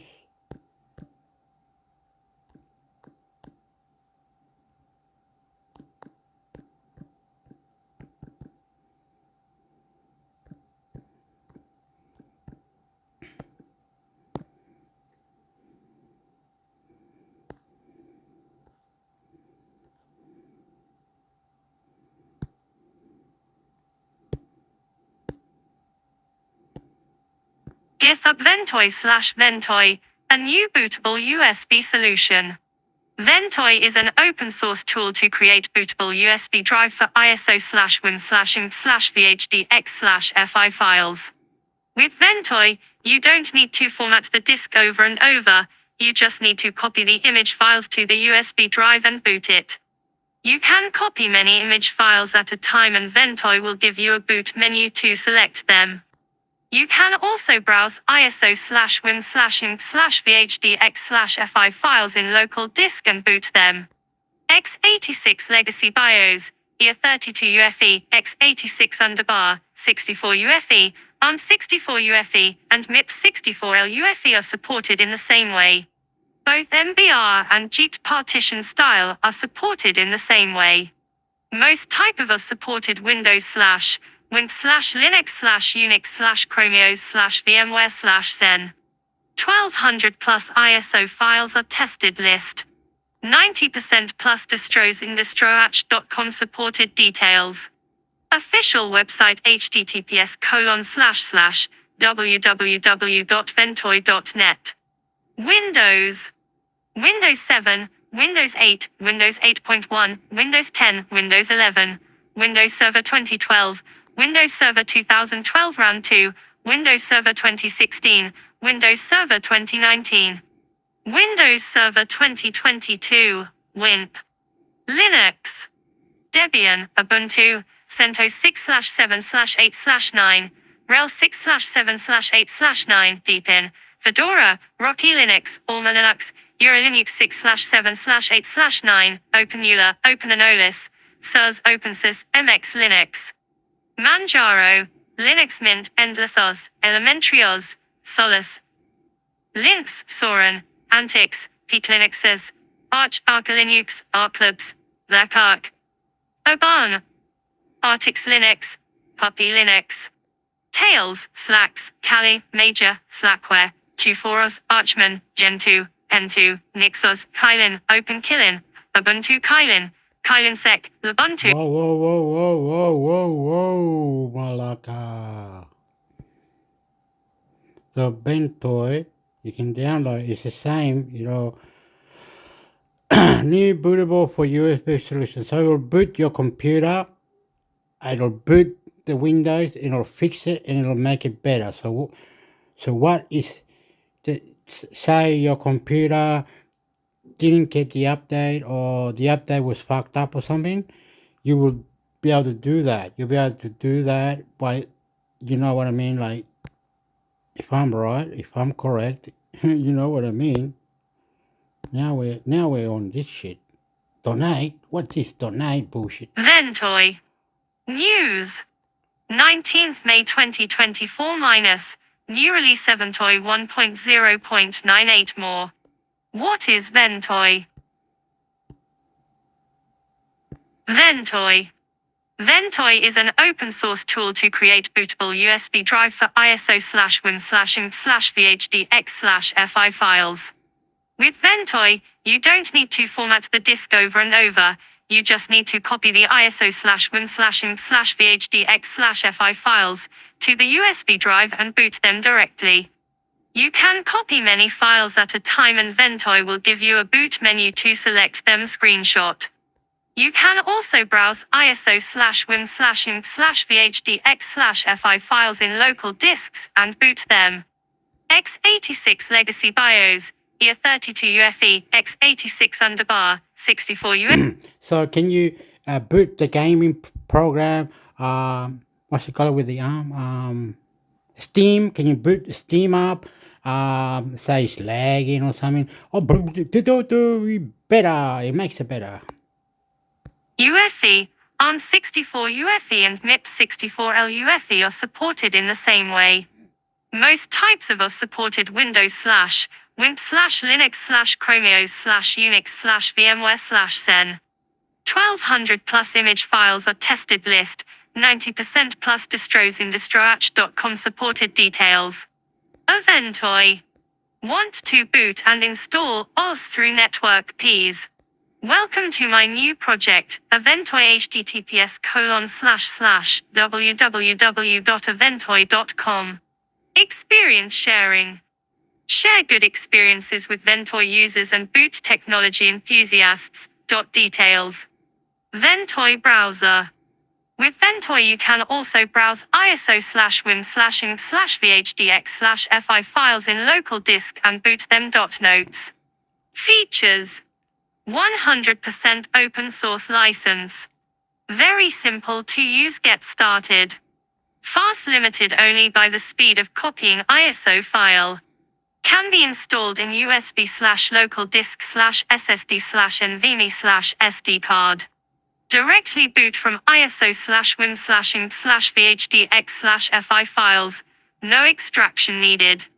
Support to browse and boot ISO/WIM/INC/VHDX/FI files in local disk. Notes. No need to be continuous in disk for ISO/WIM/INC/VHDX/FI files. Both MBR and JIT partition styles are supported.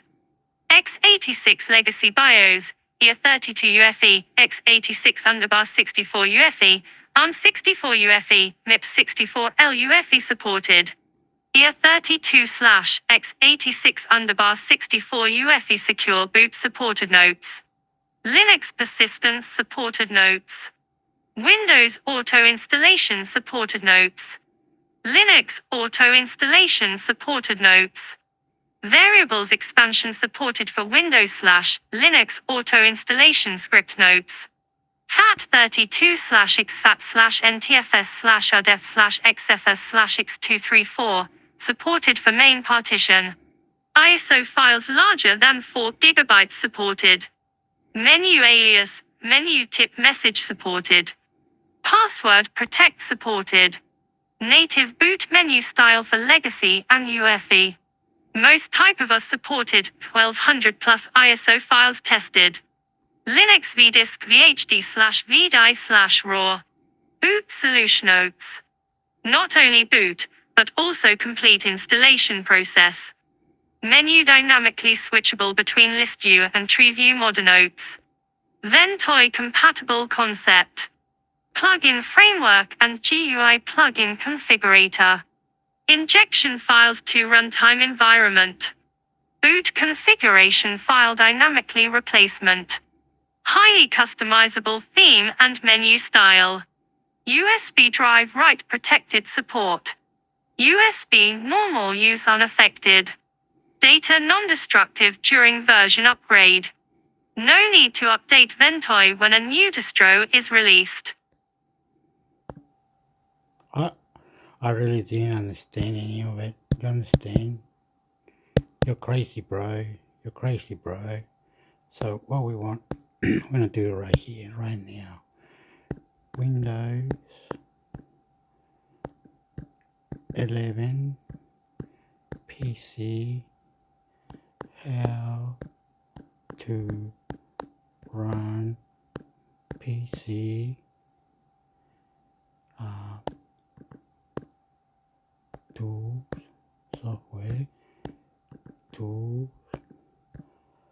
software, PC, Windows 11 news, tips, tricks. That should be a lot. So we want it to be this year, not last year. Come on, mate. This year, past year.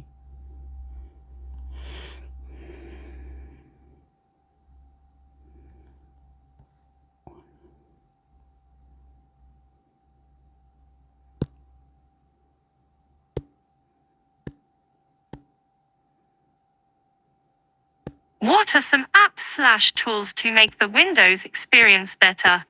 R/Windows 11.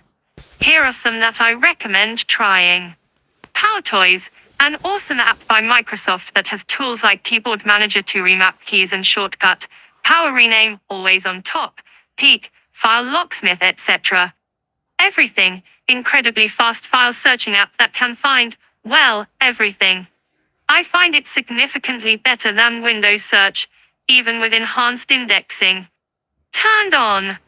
Nile Soft Shell, brings back the old context menu on desktop, but with micro effect. Also brings some other options when right-clicking taskbar.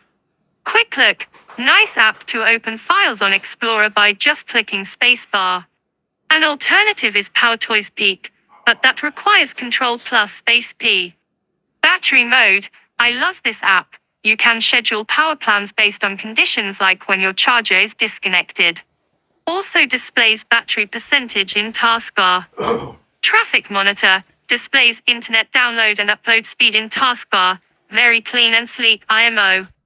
Link Shell extension, I use this to display folders from C drive on D drive, without actually moving them. Like the screenshot folder and Telegram.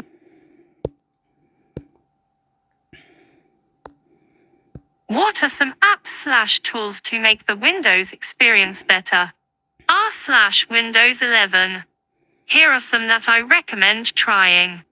PowerToys, an awesome app by Microsoft that has tools like Keyboard Manager to remap keys and shortcut, Power Rename, always on top, Peek, File Locksmith, etc. Everything, incredibly fast file searching app that can find, well, everything. I find it significantly better than Windows Search, even with enhanced indexing. Turned on.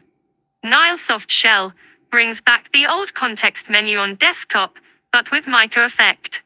Also brings some other options when right-clicking taskbar. Quick Look, nice app to open files on Explorer by just clicking spacebar. An alternative is PowerToys Peak, but that requires Control plus space P. Battery mode, I love this app. You can schedule power plans based on conditions like when your charger is disconnected. Also displays battery percentage in taskbar. Traffic Monitor, displays internet download and upload speed in taskbar. Very clean and sleek IMO. Link Shell extension, I use this to display folders from C drive on D drive, without actually moving them. Like the screenshot folder and Telegram desktop folder. Revo Uninstaller/Deep Uninstaller, they help to properly uninstall apps along with all leftover registry items and files/folders related to it. Nora Music Player, best looking music player that I've found yet for Windows 11. Inspired from the Otto Music for Android. For video playing, I will always recommend WithPlay because of the automatic subtitles searching feature and support for Madville. Wistry/WinStat disk analyzers helps to see all the files in your system. Wistry is a lot faster than WinStat. Translucently, for a cool transparent effect in your taskbar. A few months ago the transparent effect stopped working due to an Windows update, which has now been fixed, so you no longer require VivTool for transparent taskbar. Stasher, a very sleek-looking GUI for YTDLP that can download all resolutions video from YouTube, Instagram, Twitter, etc. Simply Wall, a firewall that can work alongside Windows Firewall as well if you want to. Has a much better interface to block internet connections IMO. What are some other tools/apps for Windows that you guys can recommend to use?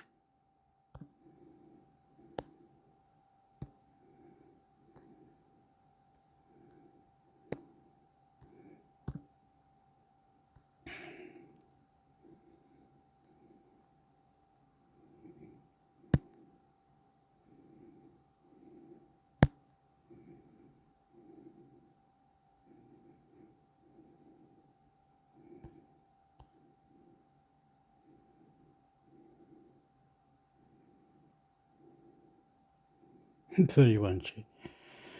How are you doing, Hector? Da da da da da da. Da da da da da da.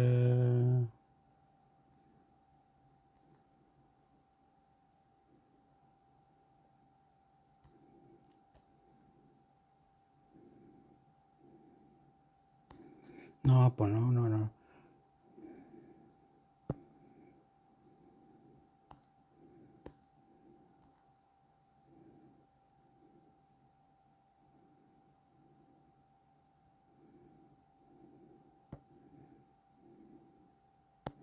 Can I do that for a little bit? Okay, we want that, but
The best operating systems: Windows, macOS, Linux, or Chromios.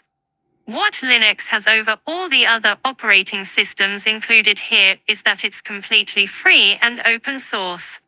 Rather than being the product of a huge tech company with profit motives. You can install Ubuntu Linux, maintained by Canonical Limited, on any hardware that can run Windows. You can even run the operating system from a live USB stick, averting the need for installing it on your computer's storage. A few computers do come with Linux pre-installed, such as the Privacy Focusy Purism Librem Mini. And you can get to laptops running Linux, mostly aimed at developers. The latest update to Ubuntu, version 23.10 Acomantic Minotaur, adds still more security, with full disk encryption using the computer's TPM. Along with a redesigned App Center that makes finding the software you want easier. Previous updates improved performance and consistency, and the Linux 5.19 kernel added Multica support on Intel CPUs. Pipewire audio for more Bluetooth support, and better Steam support for gamers. Ubuntu offers a pleasing interface and a workable selection of included apps. It comes with an Office suite, browsers, and email and media apps. You can get more apps from repositories. The interface resembles that of macOS more than Windows, but unlike macOS, it supports touchscreen functionality, though not as fully as Windows. Linux is highly customizable with completely different interface shells. And it comes in different flavors, also known as distros Kubuntu, Lubuntu, Ubuntu Budgie, Ubuntu Mate, and Xubuntu. They differ in pre-configured settings, apps, and designs tailored for different purposes and tastes. A drawback is that Linux requires a bit more tech-savvy than the other choices here. If you're squeamish about seeing a command line, choose another OS. Another drawback is that the support for hardware peripherals is well behind that of Windows, macOS, and even Chrome OS. Additionally, you can't get some major apps, such as Photoshop and Microsoft Office, though more and more major apps have web versions, which you can use on any operating system with a web browser. Don't expect much in the way of game selection, though you can run some on Linux. Ubuntu is notable for being about as secure and stable an operating system as you'll find. No doubt that's why Linux powers so many servers that demand a high level of uptime. Ubuntu includes built-in security protections, and Canonical provides regular security patches and updates. Did you understand any of that? Did you? I don't know why. See, this is where we're getting our mind into certified system update. Our mind cannot be system update into incorrupted because we don't understand it, bro. You know what I mean, bro? You would understand software service operating system. You know what I mean?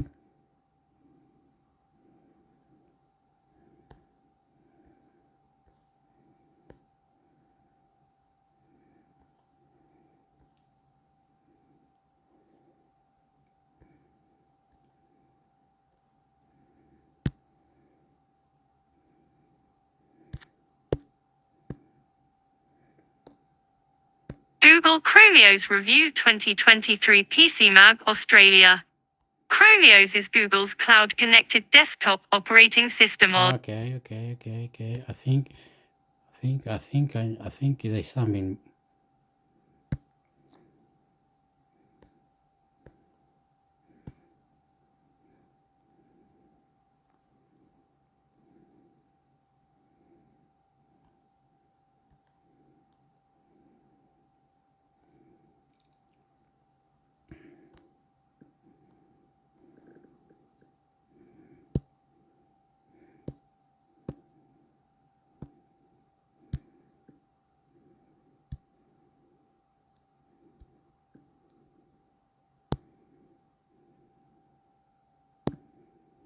Go like that, then you go inside of it and go alternative Windows 11, Windows 12, Windows 12 news, tips, tricks. That's a lot of writing, so then you go to further down here, see if we go 1 year, and go down, how to top 10 internet browser 2024.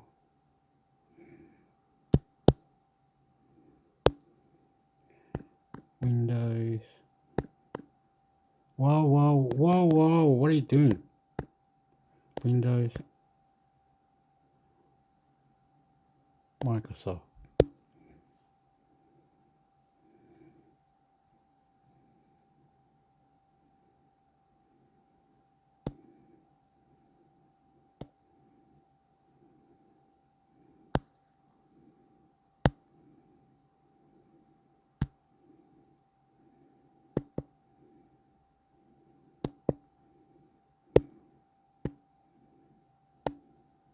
Microsoft's new AI assistant really wants you to trust it.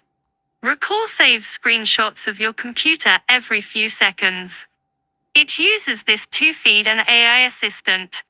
It does not redact passwords or other sensitive data by default.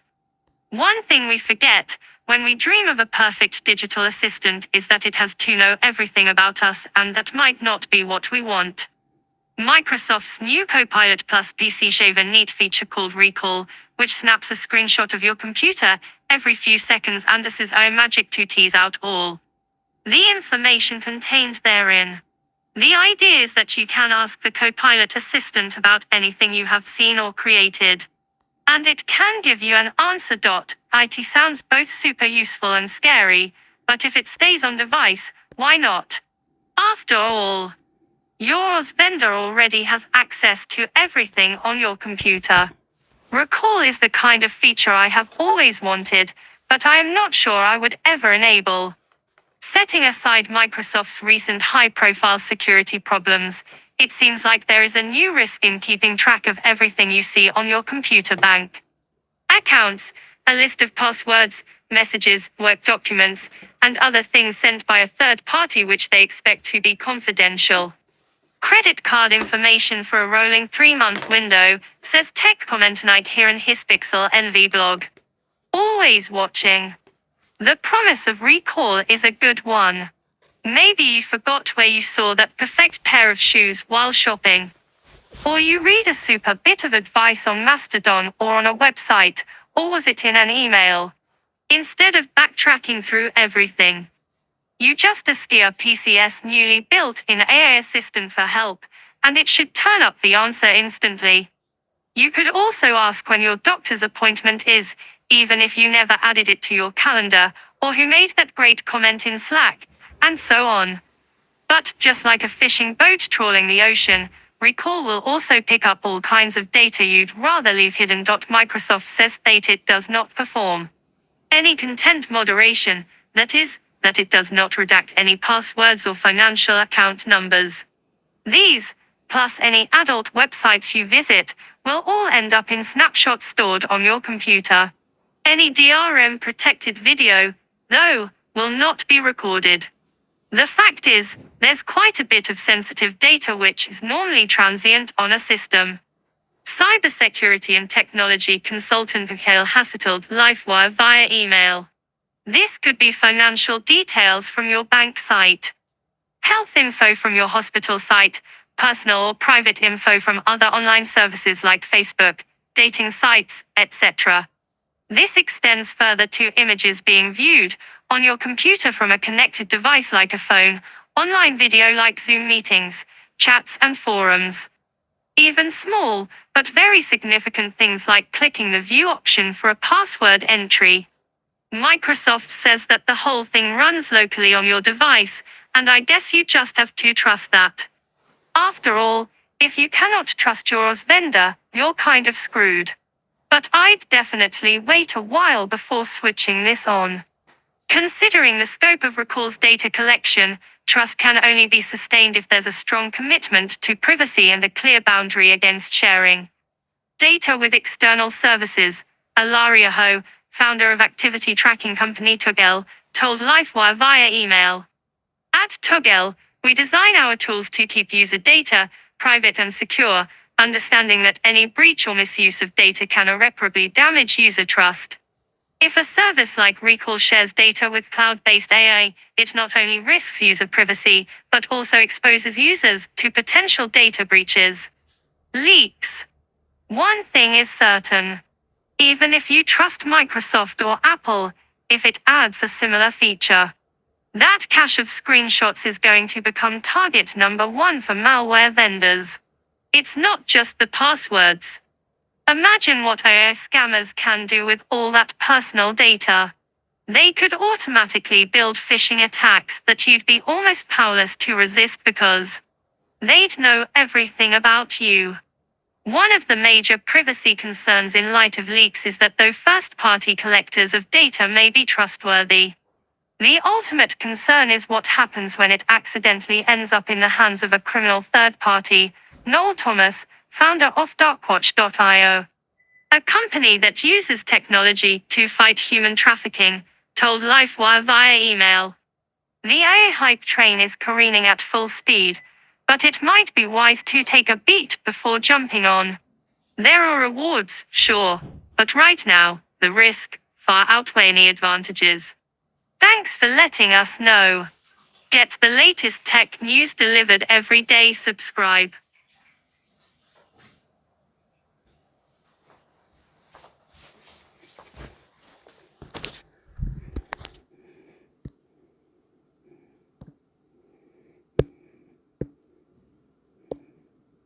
Microsoft's new AI assistant really wants you to trust it. Recall saves screenshots of your computer every few seconds. It uses this to feed an AI assistant. It does not redact passwords or other sensitive data by default. One thing we forget when we dream of a perfect digital assistant is that it has to know everything about us, and that might not be what we want. Microsoft's new Copilot Plus PC shave a neat feature called Recall, which snaps a screenshot of your computer every few seconds and uses AI magic to tease out all the information contained therein. The idea is that you can ask the Copilot assistant about anything you have seen or created, and it can give you an answer. It sounds both super useful and scary, but if it stays on device, why not? After all, your OS vendor already has access to everything on your computer. Recall is the kind of feature I have always wanted, but I am not sure I would ever enable. Setting aside Microsoft's recent high-profile security problems, it seems like there is a new risk in keeping track of everything you see on your computer bank accounts, a list of passwords, messages, work documents, and other things sent by a third party which they expect to be confidential. Credit card information for a rolling 3-month window, says tech commenter Nike here in his Pixel Envy blog. Always watching. The promise of Recall is a good one. Maybe you forgot where you saw that perfect pair of shoes while shopping. Or you read a super bit of advice on Mastodon or on a website, or was it in an email? Instead of backtracking through everything, You just ask your PCS newly built-in AI assistant for help, and it should turn up the answer instantly. You could also ask when your doctor's appointment is, even if you never added it to your calendar, or who made that great comment in Slack, and so on. But just like a fishing boat trawling the ocean, Recall will also pick up all kinds of data you'd rather leave hidden. Microsoft says that it does not perform any content moderation, that is, that it does not redact any passwords or financial account numbers. These, plus any adult websites you visit, will all end up in snapshots stored on your computer. Any DRM protected video, though, will not be recorded. The fact is, there's quite a bit of sensitive data which is normally transient on a system. Cybersecurity and technology consultant Mikhail Hassi told LifeWire via email. This could be financial details from your bank site, health info from your hospital site, personal or private info from other online services like Facebook, dating sites, etc. This extends further to images being viewed on your computer from a connected device like a phone, online video like Zoom meetings, chats and forums. Even small, but very significant things like clicking the view option for a password entry. Microsoft says that the whole thing runs locally on your device, and I guess you just have to trust that. After all, if you cannot trust your OS vendor, you're kind of screwed. But I'd definitely wait a while before switching this on. Considering the scope of Recall's data collection, trust can only be sustained if there's a strong commitment to privacy and a clear boundary against. After Microsoft says that the whole thing runs locally on your device, and I guess you just have to trust that. After all, if you cannot trust your OS vendor, you're kind of screwed. But I'd definitely wait a while before switching this on. Considering the scope of. After all, if you cannot trust your OS vendor, you're kind of screwed. But I'd definitely wait a while before switching this on. Considering the scope of Recall's. What do you mean? What do you mean? No. What do you mean by definitely wait a while before you switching this on? Are you freaking us out or not, or freaking us out or whatever? What Data collection, trust can only be sustained if there's a. After Microsoft says that the whole thing runs locally on your device, and I guess you just have to trust that. After all, if you cannot trust your OS vendor, you're kind of screwed. But I'd definitely wait a while before switching this on. Considering the scope of Recall's data collection, trust can only be sustained if there's a strong commitment to. Okay, there be a person in the world. Okay, I just put on a jumper with a hoodie on. I've got the hoodie on. It's a bit cold now. It's late in the morning. Anyway, say there's a crazy guy. He's not very gluey, but he's gluey enough. He's getting Bitcoin, all this stuff. It might wanna steal your Bitcoin or something, or it might do something you do not want out of your computer, right? So if he recollect and if he tells Microsoft, these are the shots that this person is doing, it's got connections with some what's the word? It's got connection with the market. Anyway, the markets, say the markets or whatever, and you're earning potential money, and you're earning money and money or something. You're screwed. You're fucked. They're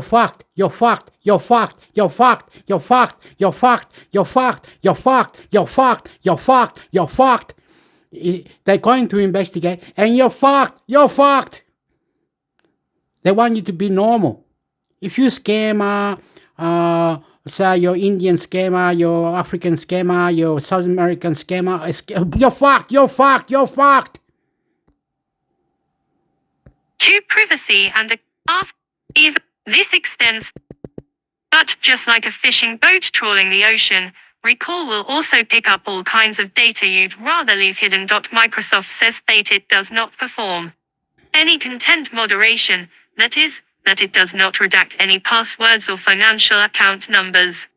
These, plus any adult websites you visit, will all end up in snapshots stored on your computer. Any DRM-protected video, though, will not be recorded. The fact is, there's quite a bit of sensitive data which is normally transient on a system. Cybersecurity and technology consultant Mikhail has told LifeWire via email. This could be financial details from your bank site, health info from your hospital site, personal or private info from other online services like Facebook, dating sites, etc. This extends further to images being viewed on your computer from a connected device like a phone, online video like Zoom meetings, chats and forums. Even small, but very significant things like clicking the view option for a password entry. Microsoft says that the whole thing runs locally on your device, and I guess you just have to trust that. After all, if you cannot trust your OS vendor, you're kind of screwed. But I'd definitely wait a while before switching this on. Considering the scope of Recall's data collection, trust can only be sustained if there's a strong commitment to privacy and a clear boundary against sharing data with external services. Alaria Ho, founder of activity tracking company Toggle, told LifeWire via email. At Toggle, we design our tools to keep user data private and secure, understanding that any breach or misuse of data can irreparably damage user trust. If a service like Recall shares data with cloud-based AI, it not only risks user privacy, but also exposes users to potential data breaches. Leaks. One thing is certain. Even if you trust Microsoft or Apple, if it adds a similar feature, that cache of screenshots is going to become target number one for malware vendors. It's not just the passwords. Imagine what AI scammers can do with all that personal data. They could automatically build phishing attacks that you'd be almost powerless to resist because they'd know everything about you.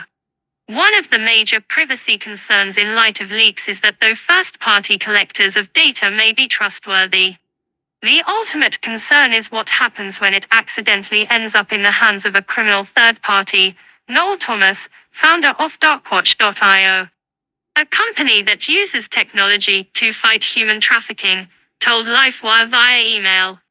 The AI hype train is careening at full speed, but it might be wise to take a beat before jumping on. There are rewards, sure, but right now, the risk far outweigh any advantages. Thanks for letting us know. Get the latest tech news delivered every day. Subscribe.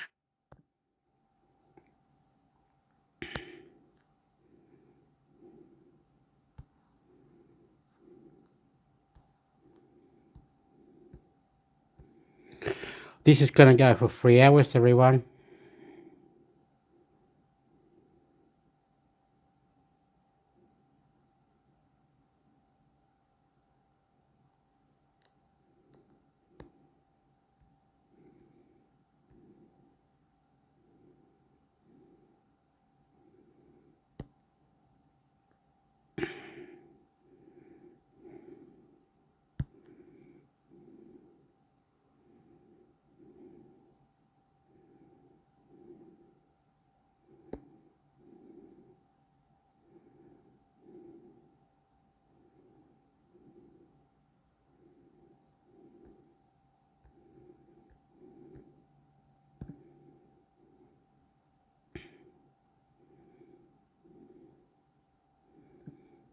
You want to copy that bit, Hector?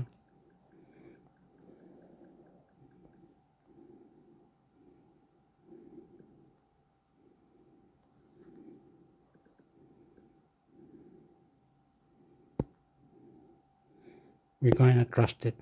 What are you doing, bro? What are you doing, bro? Stop it. Calm down. We have 100 windows open already. Paste. Look. Don't go into it, Hector.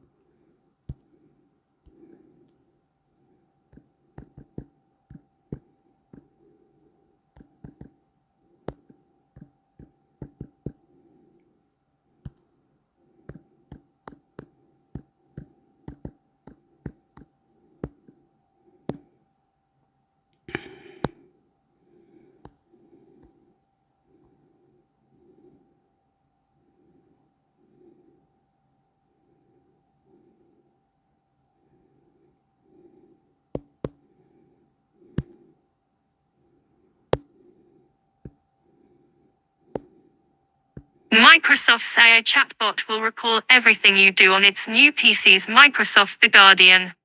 Microsoft wants laptop users to get so comfortable with its artificial intelligence chatbot that it will remember everything you're doing on your computer and help figure out what you want to do next. The software giant on Monday revealed an upgraded version of Copilot, its AI assistant, as it confronts heightened competition from big tech rivals in pitching generative AI technology that can compose documents, make images, and serve as a lifelike personal assistant at work or home. The announcements ahead of Microsoft's annual Build Developer Conference in Seattle centered on imbuing AI features into a product where Microsoft already has the eyes of millions of consumers, the Windows operating system, for personal computers. The new features will include Windows Recall, enabling the AI assistant to access virtually what you have seen or done on your PC in a way that feels like having photographic memory. Microsoft promises to protect users' privacy by giving them the option to filter out what they don't want tracked. The conference follows big AI announcements last week from rival Google, as well as Microsoft's close business partner OpenAI, which built the AI large language models on which Microsoft's Copilot is based. Google rolled out a retooled search engine that periodically puts AI-generated summaries over website links at the top of the results page, while also showing off a still-in-development AI assistant Astra that will be able to see and converse about things shown through a smartphone's camera lens. ChatGPT maker OpenAI unveiled a new version of its chatbot last week, demonstrating an AI voice assistant with human characteristics that can banter about what someone's wearing and even attempt to assess a person's emotions. The voice sounded so much like Scarlett Johansson playing an AI character in the Sci-Fi movie Her that OpenAI dropped the voice from its collection Monday. Though Microsoft has invested billions in OpenAI, the startup also rolled out a new desktop version of ChatGPT designed for Apple's Mac computers. Next up is Apple's own annual developers conference in June. The Apple CEO Tim Cook signaled at the company's annual shareholder meeting in February that it has been making big Microsoft's AI chatbot will recall everything you do on its new PCs. Microsoft The Guardian. Microsoft wants laptop users to get so comfortable with its artificial intelligence chatbot that it will remember everything you're doing on your computer and help figure out what you want to do next. The software giant on Monday revealed an upgraded version of Copilot, its AI assistant, as it confronts heightened competition from big tech rivals in pitching generative AI technology that can compose documents, make images, and serve as a lifelike personal assistant at work or home. The announcements ahead of Microsoft's annual Build Developer Conference in Seattle centered on imbuing AI features into a product where Microsoft already has the eyes of millions of consumers, the Windows operating system, for personal computers. The new features will include Windows Recall, enabling the AI assistant to access virtually what you have seen or done on your PC in a way that feels like having photographic memory. Microsoft promises to protect users' privacy by giving them the option to filter out what they don't want tracked. The conference follows big AI announcements last week from rival Google, as well as Microsoft's close business partner OpenAI, which built the AI large language models on which Microsoft's Copilot is based. Google rolled out a retooled search engine that periodically puts AI-generated summaries over website links at the top of the results page, while also showing off a still-in-development AI assistant Astra that will be able to see and converse about things shown through a smartphone's camera lens. ChatGPT maker OpenAI unveiled a new version of its chatbot last week, demonstrating an AI voice assistant with human characteristics that can banter about what someone's wearing and even attempt to assess a person's emotions. The voice sounded so much like Scarlett Johansson playing an AI character in the Sci-Fi movie Her that OpenAI dropped the voice from its collection Monday. Though Microsoft has invested billions in OpenAI, The startup also rolled out a new desktop version of ChatGPT designed for Apple's Mac computers. Next up is Apple's own annual developers conference in June. The Apple CEO Tim Cook signaled at the company's annual shareholder meeting in February that it has been making big investments in generative AI. Some of Microsoft's announcements Monday appeared designed to blunt whatever Apple has in store. The newly AI-enhanced Windows PCs will start rolling out on the 18th of June on computers made by Microsoft partners Acer, Asus, Dell, HP, Lenovo and Samsung, as well as on Microsoft's Surface line of devices. But they'll be reserved for premium models starting at $999.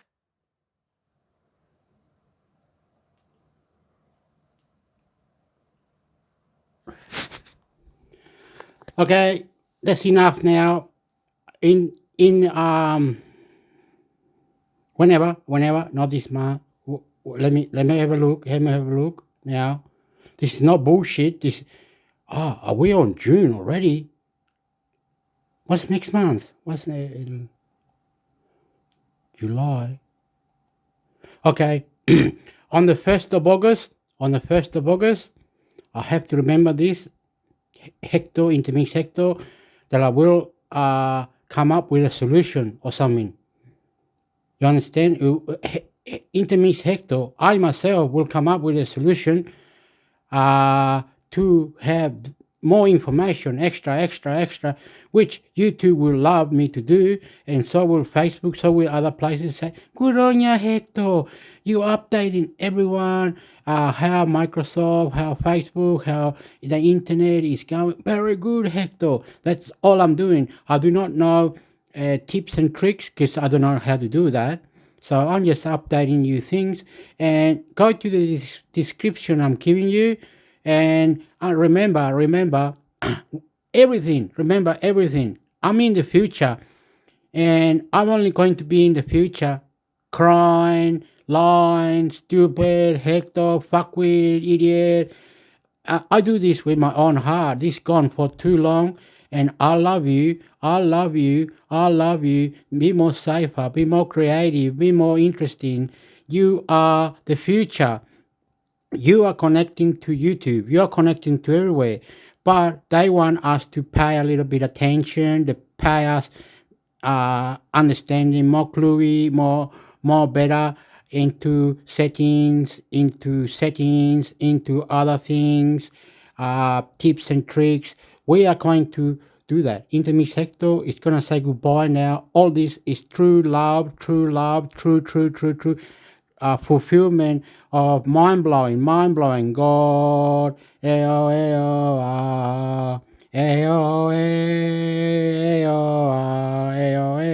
will come up with a solution, right? To not get mumble it up. Don't be scared. I know a lot of people are now saying, why don't you go to Linux? I'm not saying that. You can go to Linux. Oh, you've seen it when I was recording the thing, that you can go to Linux, and he's saying Linux is beautiful too. Maybe Microsoft has to bow down once they take this what was it?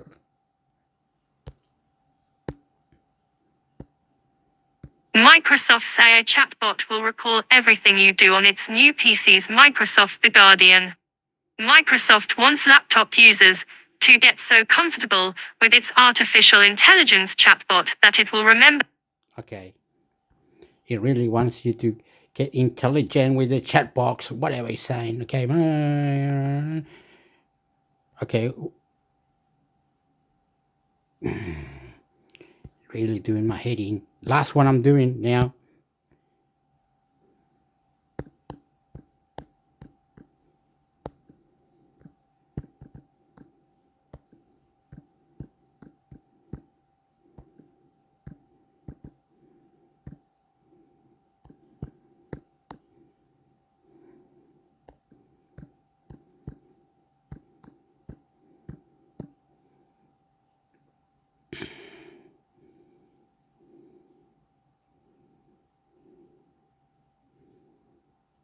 Okay.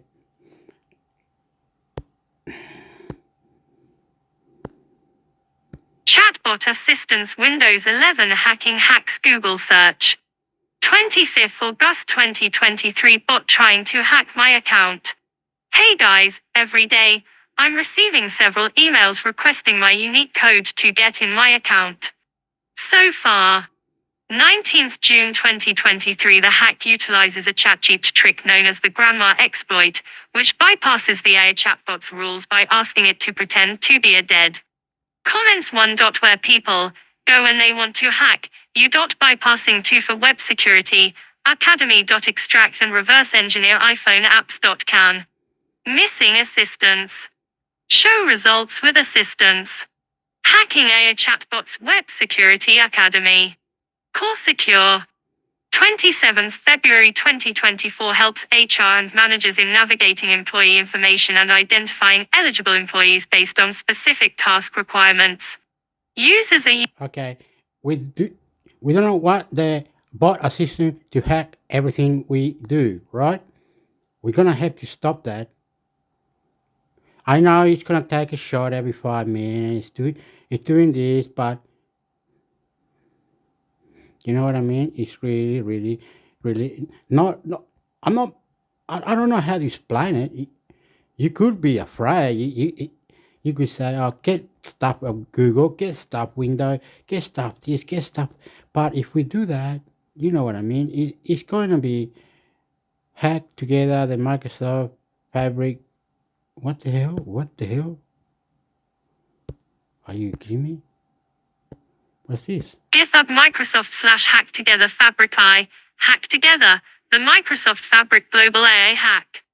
Hack Together, the Microsoft Fabric Global AA Hack. Hammer and Wrench Build, Innovate, and Number Hack Together Hammer and Wrench. It's time to get started building AI solutions with Microsoft Fabric. Fire. The Microsoft Fabric Global AI Hack is your playground for creating and experimenting with Microsoft Fabric.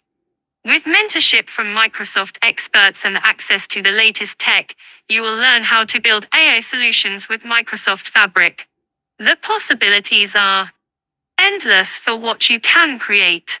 Plus, you can submit your hack for a chance to win exciting prizes. Party Face. The hackathon starts on February 15th and ends on March 4th, just ahead of the Microsoft Fabric Community Conference, where one lucky winner or team will receive passes to attend in person. It is recommended for participants to follow the Hack Together roadmap for a successful hackathon. Follow the steps below to successfully complete the hackathon. Register for the Microsoft Fabric Global AI Hack Together event https://akar.ms/hacktogether/fabrici/register. You will need to have access to a Microsoft Fabric capacity. If you don't have one, you can obtain a Microsoft Fabric trial license by following these instructions. Introduce yourself. We'd like to get to know you. Party Face. Join the Hack Together discussion board on the Microsoft Fabric community site. Planning on hacking with Microsoft Fabric plus Azure OpenAI? We're able to offer no cost, limited access to Azure OpenAI, no Azure account needed. We will have more details as we near closer to the event start date. Number 01. Start hacking on February 15th. Either team up max 3 team members, or fly solo to join the hacking. Make sure to register for Hack Together before starting to build your project. Get access to our free Azure OpenAI resources via our proxy. Go to our iAccess page to register for your own key for this event. Then see how to get set up, get examples, and start hacking. Number 02. Join live sessions for learning and inspiration. Note, these links will go live as we near the event start date.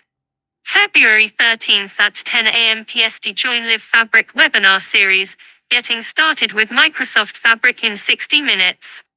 February 15th at 9 a.m. PST. Join Live Fabric AI Hack Together kickoff. Ready, set, hack, do more with AI in Microsoft Fabric. February 20th at 9 a.m. PST. Join Live Fabric AI Hack Together workshop, building a custom object detection model on Microsoft Fabric with Snapshot Serengeti. Dataset.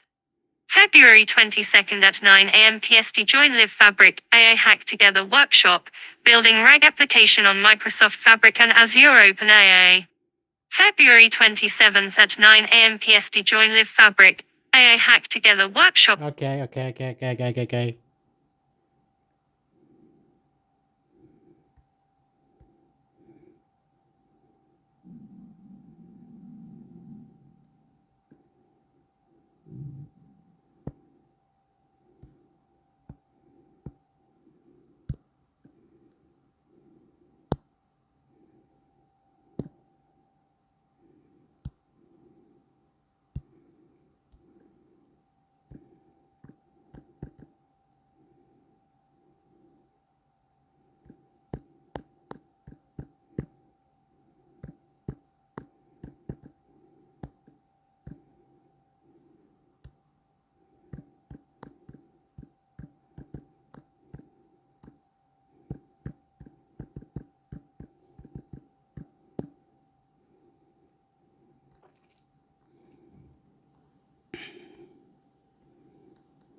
Okay, you'll have to come and read it or something.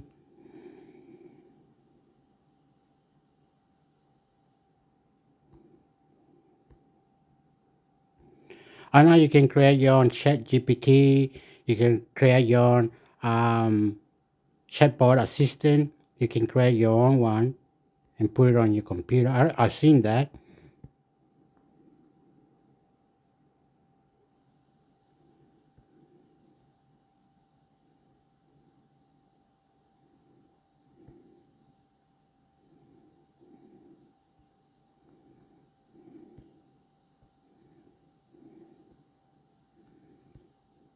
Wait up. All this blue one, what's this? We got numbers on it. That was beginning of the end of PC noise. No.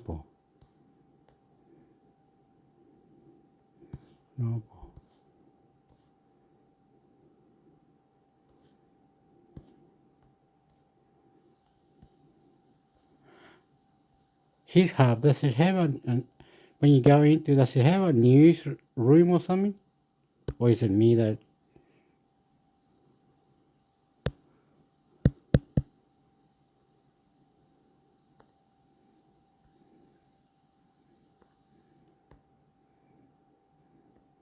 It might have a newsroom. It might have a forum. Ah, yeah, Hector. Yeah, look. I got an idea. This is the last one I'm doing. GitHub news room forum. Like that. News community chat room issue.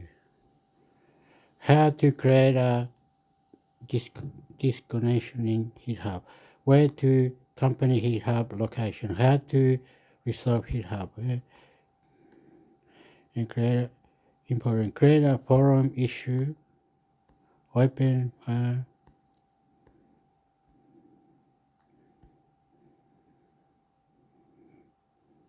News, Hector. Le pusiste ni. That's why it's not news, Hector. Correct. Collection open journal newsroom. This one.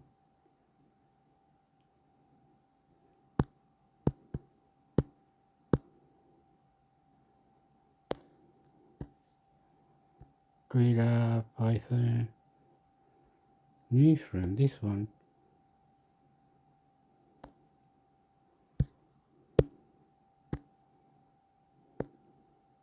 Newsroom.github.topics.github. Here are 32 public repositories matching this topic. Code. Issues. Pull requests. Tweets when words are published for the first time in the night. Updated Nov 30, 2023. Python. Code. Issues. Pull requests. Superdisc Publisher, the next generation publishing platform for journalists and newsrooms. Code. Issues. Pull requests. JavaScript library for creating beautifully simple maps in seconds. Updated AppR2 2020. Okay. Calm down. Doesn't sound right, Heck. Doesn't sound right. Do not sound right. He needs to update his grading. Does it have a forum or?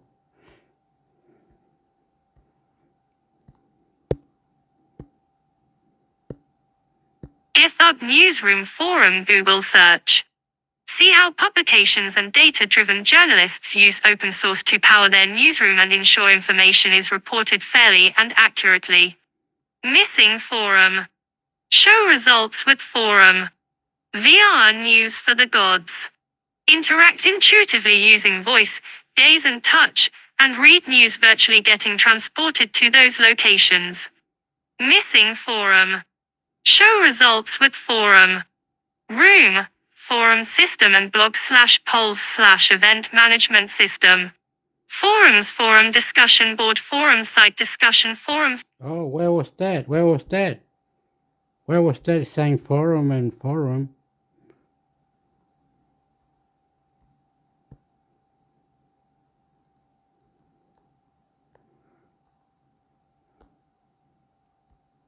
So, is the hip hop got a forum or not?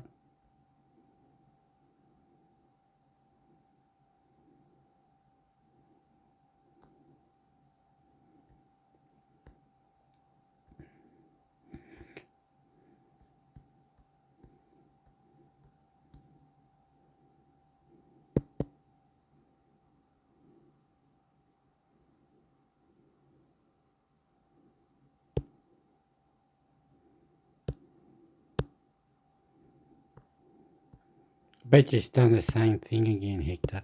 You're not going to read it. What is that comment? It cut out. He's saying, has anyone used Copilot reading? No, pues no era ese.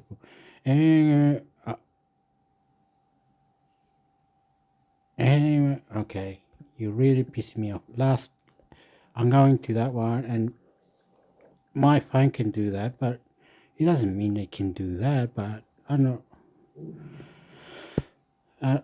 This going for 10 hours now, everyone. Look, I've got 150 windows open, and it's pissing me right off.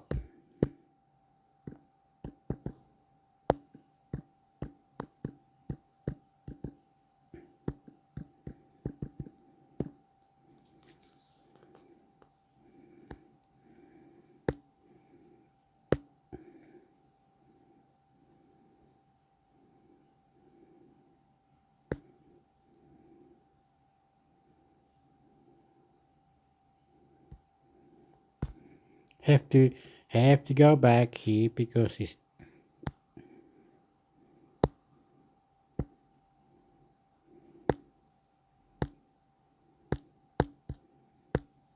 have to go hips further. Now look for one.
Y Combinator's Gary Tan supports some AI regulation, but warns against AI monopolies. TechCrunch.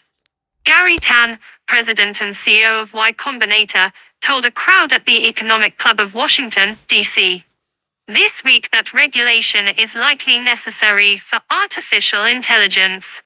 Tan spoke with Teresa Carlson, a General Catalyst board member, as part of a one-on-one interview where he discussed everything from how to get into Y Combinator to AI, noting that there is no better time to be working in technology than right now.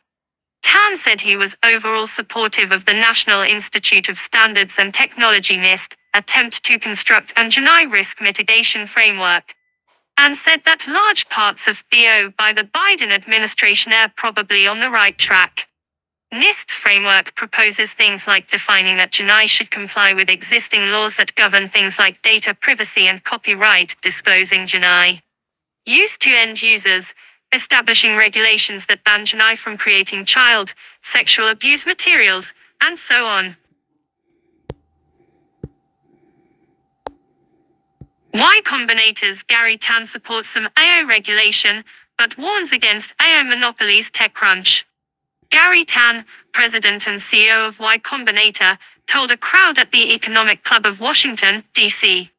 this week that regulation is likely necessary for artificial intelligence. Tan spoke with Teresa Carlson, a General Catalyst board member, as part of a one-on-one interview where he discussed everything from how to get into Y Combinator to AI, noting that there is no better time to be working in technology than right now. Tan said he was overall supportive of the National Institute of Standards and Technology NIST attempt to construct an GenAI risk mitigation framework, and said that large parts of THEO by the Biden administration are probably on the right track. NIST's framework proposes things like defining that GenAI should comply with existing laws that govern things like data privacy and copyright, disclosing GenAI use to end users, establishing regulations that ban GenAI from creating child sexual abuse materials, and so on. Biden's executive order covers a wide range of dictums from requiring AI companies to share safety data with the government to ensuring that small developers have fair access. But Tan, like many Valley VCS, was wary of other regulatory efforts. He called bills related to AI that are moving through the California and San Francisco legislatures very concerning. Like one California bill that's causing a stir is the one put forth by State Sen. Scott Wiener that would allow the Attorney General to sue AI companies if their wares are harmful, Politico reports. The big discussion broadly in terms of policy right now is what does a good version of this really look like? Tan said.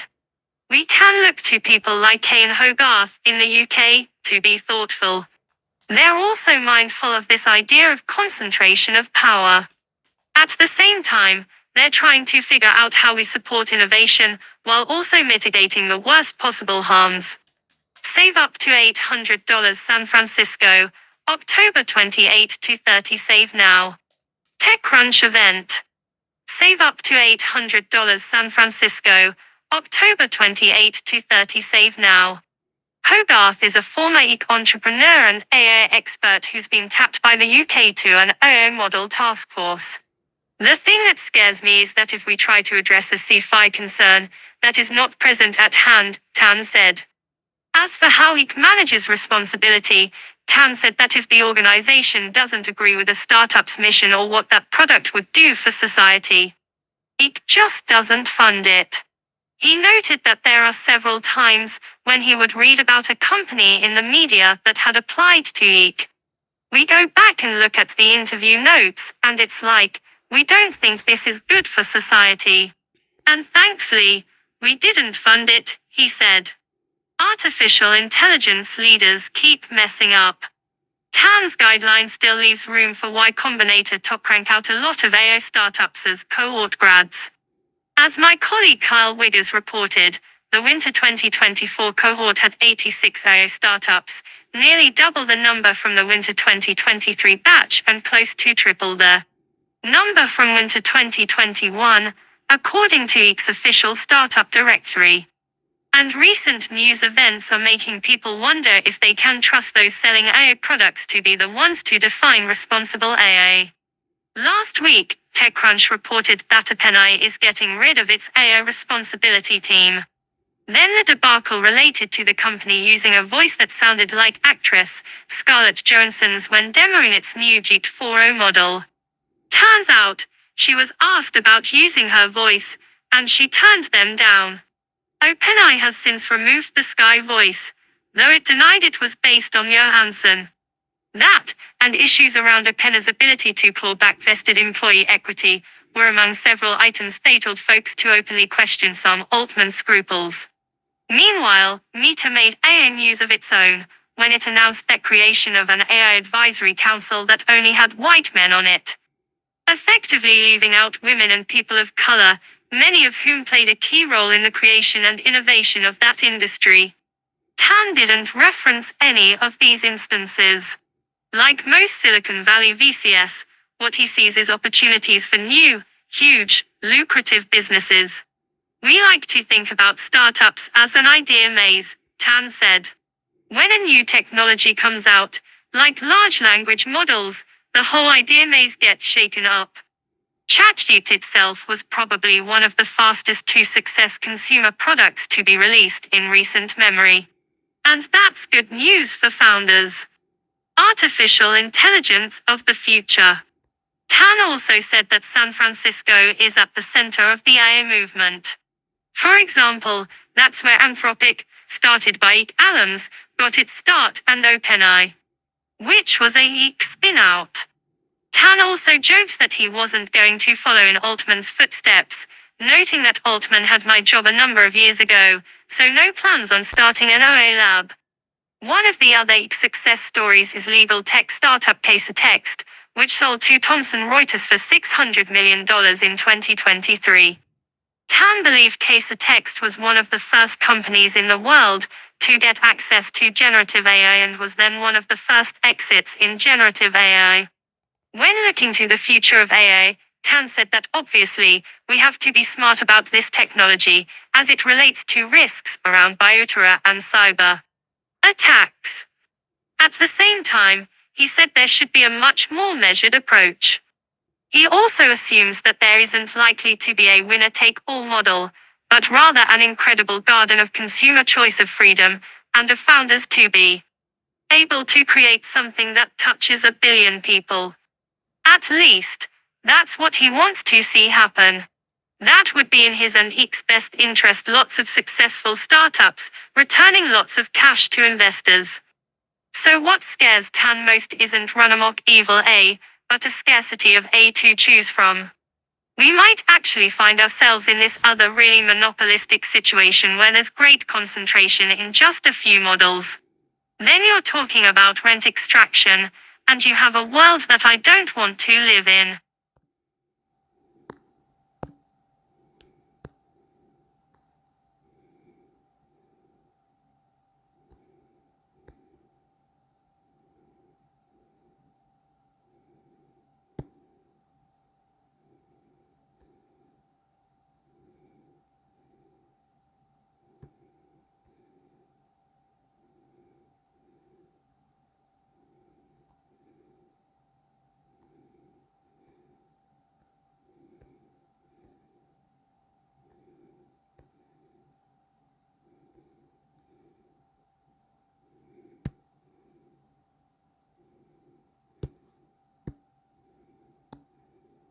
TechCrunch Office of Career Strategy, Yale University. TechCrunch is a leading technology media property dedicated to obsessively profiling startups, reviewing new internet products, and breaking tech news. Founded in June 2005, TechCrunch and its network of websites now reach over 12 million unique visitors and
Apple sued, Microsoft's AI ambitions and Nvidia's surprises TechCrunch. In this edition of Week in Review, we have big news on the latest Apple antitrust lawsuit. Microsoft's AI ambitions dominated the news as well, so let's dive right in. Did someone forward this to you? Sign up here to receive the Week in Review newsletter in your inboxes. The US joined international regulators in accusing Apple of using monopolistic tactics to lock in iPhone users. In response, Apple claims the DOJ's actions could ruin exactly what its users enjoy about its phones and ecosystem. The DOJ's lawsuit draws a connection between Apple and the 1990s era of Microsoft. Though there are some key differences between the two companies and their efforts to retain customers. All that said, don't expect much to come out of the lawsuit in the short term. Experts predict it could take 3 to 5 years for it to reach a resolution. But that's not all. Read on for more updates on Reddit's IPO, Nvidia's GTC event, and an unexpected change for Glassdoor accounts. News. Microsoft absorbs Inflection IAS leads. The co-founders of the high-profile AI startup were scooped up by Microsoft on Tuesday in a deal that positions Mustafa Suleyman as the lead of consumer facing unit Microsoft AI and Karen Simonian as the SPI and CEO of the same group. This all comes after Inflection raised $1.3 billion, with the biggest investor in the startup being, you guessed it, Microsoft. Nvidia's GTC event, remember when their biggest news was tied to ray tracing. In their wide-ranging GTC Okay. What was the name? Here we go. We're going to get this, and this is going to be the end of Hector.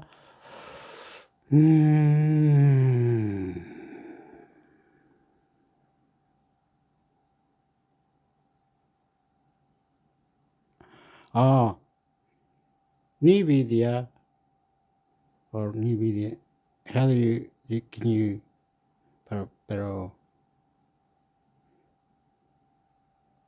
que here,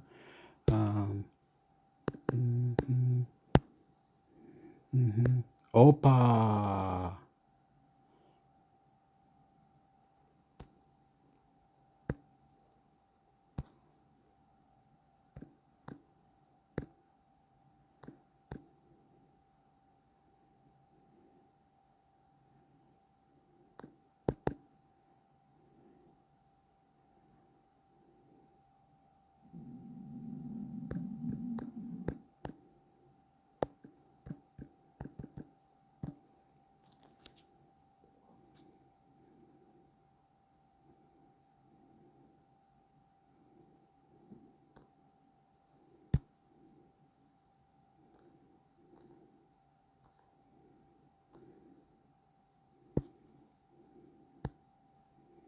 Nicole made the simple switch to a Suncorp Bank everyday. Joined one of the biggest AI companies, and I'm going to tell you all about it because I think this is super, super fascinating. So this is Mike Krieger, one of the original Instagram co-founders, and of course Instagram sold to Meta, and kind of there's a whole kerfuffle, and the co-founders, I don't know if they got kicked out. They really left of their own accord, but there's a bunch of drama with Zuckerberg and Instagram co-founders not liking how Instagram might have been integrated or similar to Facebook, whatever. In any case, they left and they worked on some of their own things. One of the first things, or one of the latest things that they've been working on, was a company called Artifact, which was essentially like AI generated news, or I think they used AI, they integrated AI, but it's like a news app, like competing with Google News or whatever. So they worked on this. I don't think it really got the product market fit they were looking for. And I think especially with like X right now, X.com, having like AI generated summaries of like news stories that are happening. So if a ton of people are tweeting about something, instead of having to scroll through all the tweets and figure out what the heck the story is, you now get like this snippet generated by Grok, their AI model. Honestly, I think that kind of killed Artifact. So in any case, the new company that Mike is moving to is Anthropic. This is huge news. Anthropic is one of the most funded AI companies out there after OpenAI, period. And of course, I mean, if you're excluding like Google and Meta and Amazon and Apple and like the big tech companies, but like brand new AI companies, Anthropic is huge. So Mike is going to be joining them, and he's going to be their product lead. So of course, Anthropic, it's known for Claude 3 and a bunch of their language models, which I think recently, earlier, right before OpenAI unveiled all of their new kind of updates on GPT-4o, I think. Is it me or is it you that you sound like in some words you're going Oopala. This is going for 10 hours, everyone. I couldn't be fucked doing the second part of this. This is going for 10 hours, everyone. So you better fast forward or back. I don't know. This is the future. Mind-blowing, motherfucker. Anthropic's Claude eclipsed it and was better than GPT-4 for a while. So it's a solid product. I'm a huge fan of Anthropic. It's got a really good tone. I know a lot of people that are using it. He was super excited about that and kind of the potential of Claude. He said specifically he's excited about the potential for it to, quote, empower more people to innovate at a faster pace and at a lower cost. I think Anthropic kind of highlighted Krieger's product development experience. It's really comprehensive. They kind of mentioned in their post all about this, his ability to scale platforms significantly. Of course, there's evidence of this by Instagram and everything he did there, how that was able to become such a huge success.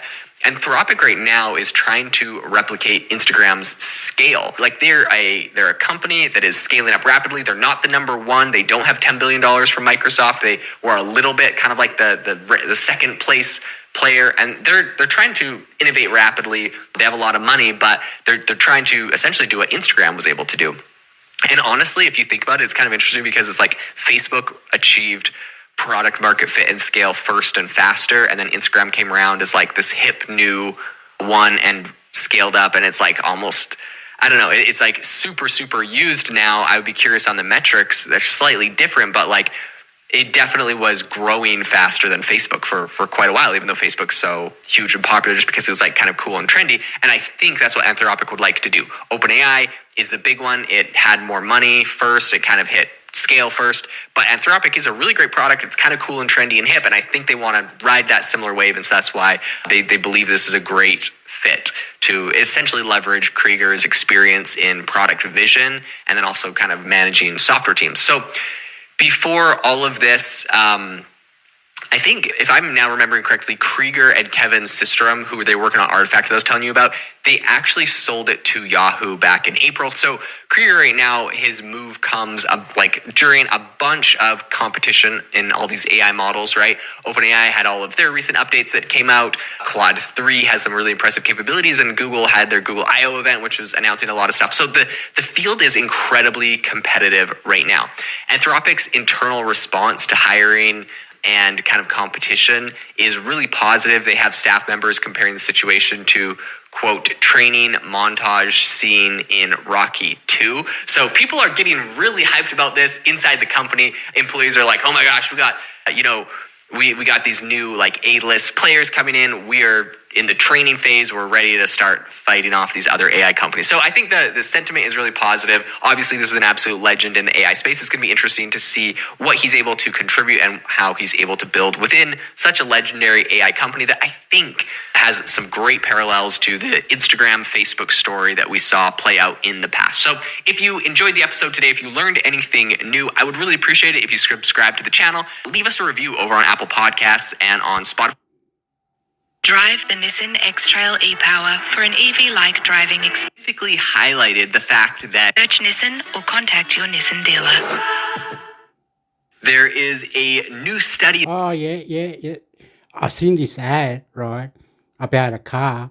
Can't remember the name, but it's a powerful one. It's there's 3 types, 4-wheel drive, another one, the same company, another one 4-door car, another 2-door car, and like a ute. So a few cars, and this, and I'm going, yeah, good shit. Come sell your cars over here in Australia. Don't be shy. Well, the cat got your tongue, motherfucker. One was like 75,000 or something. One was close to 100. Don't worry, mate. Come sell your cars over here, motherfucker. Cat got your tongue, bro. Get chaka. You want intelligent? The army is in Northern Territory. The Americans, China, we're all here for you. come sell your stuff, your electric, your computers, your we have beautiful Australia companies are willing to support you to bring your shit over here, bring your technology advance. Can't go your tongue. Available in STL, TI, and TIL grades. Search Nissan or contact your Nissan dealer. There is a new study that has come out around AI that specifically highlighted the fact that Alexa, Siri, and Google's Assistant are all vulnerable to malicious attacks. This is kind of interesting as we're starting to see AI be integrated more and more into these voice assistants. And so today on the podcast, I'm going to be breaking down what exactly was outlined in the study, why this might be an issue, and what you should know about it.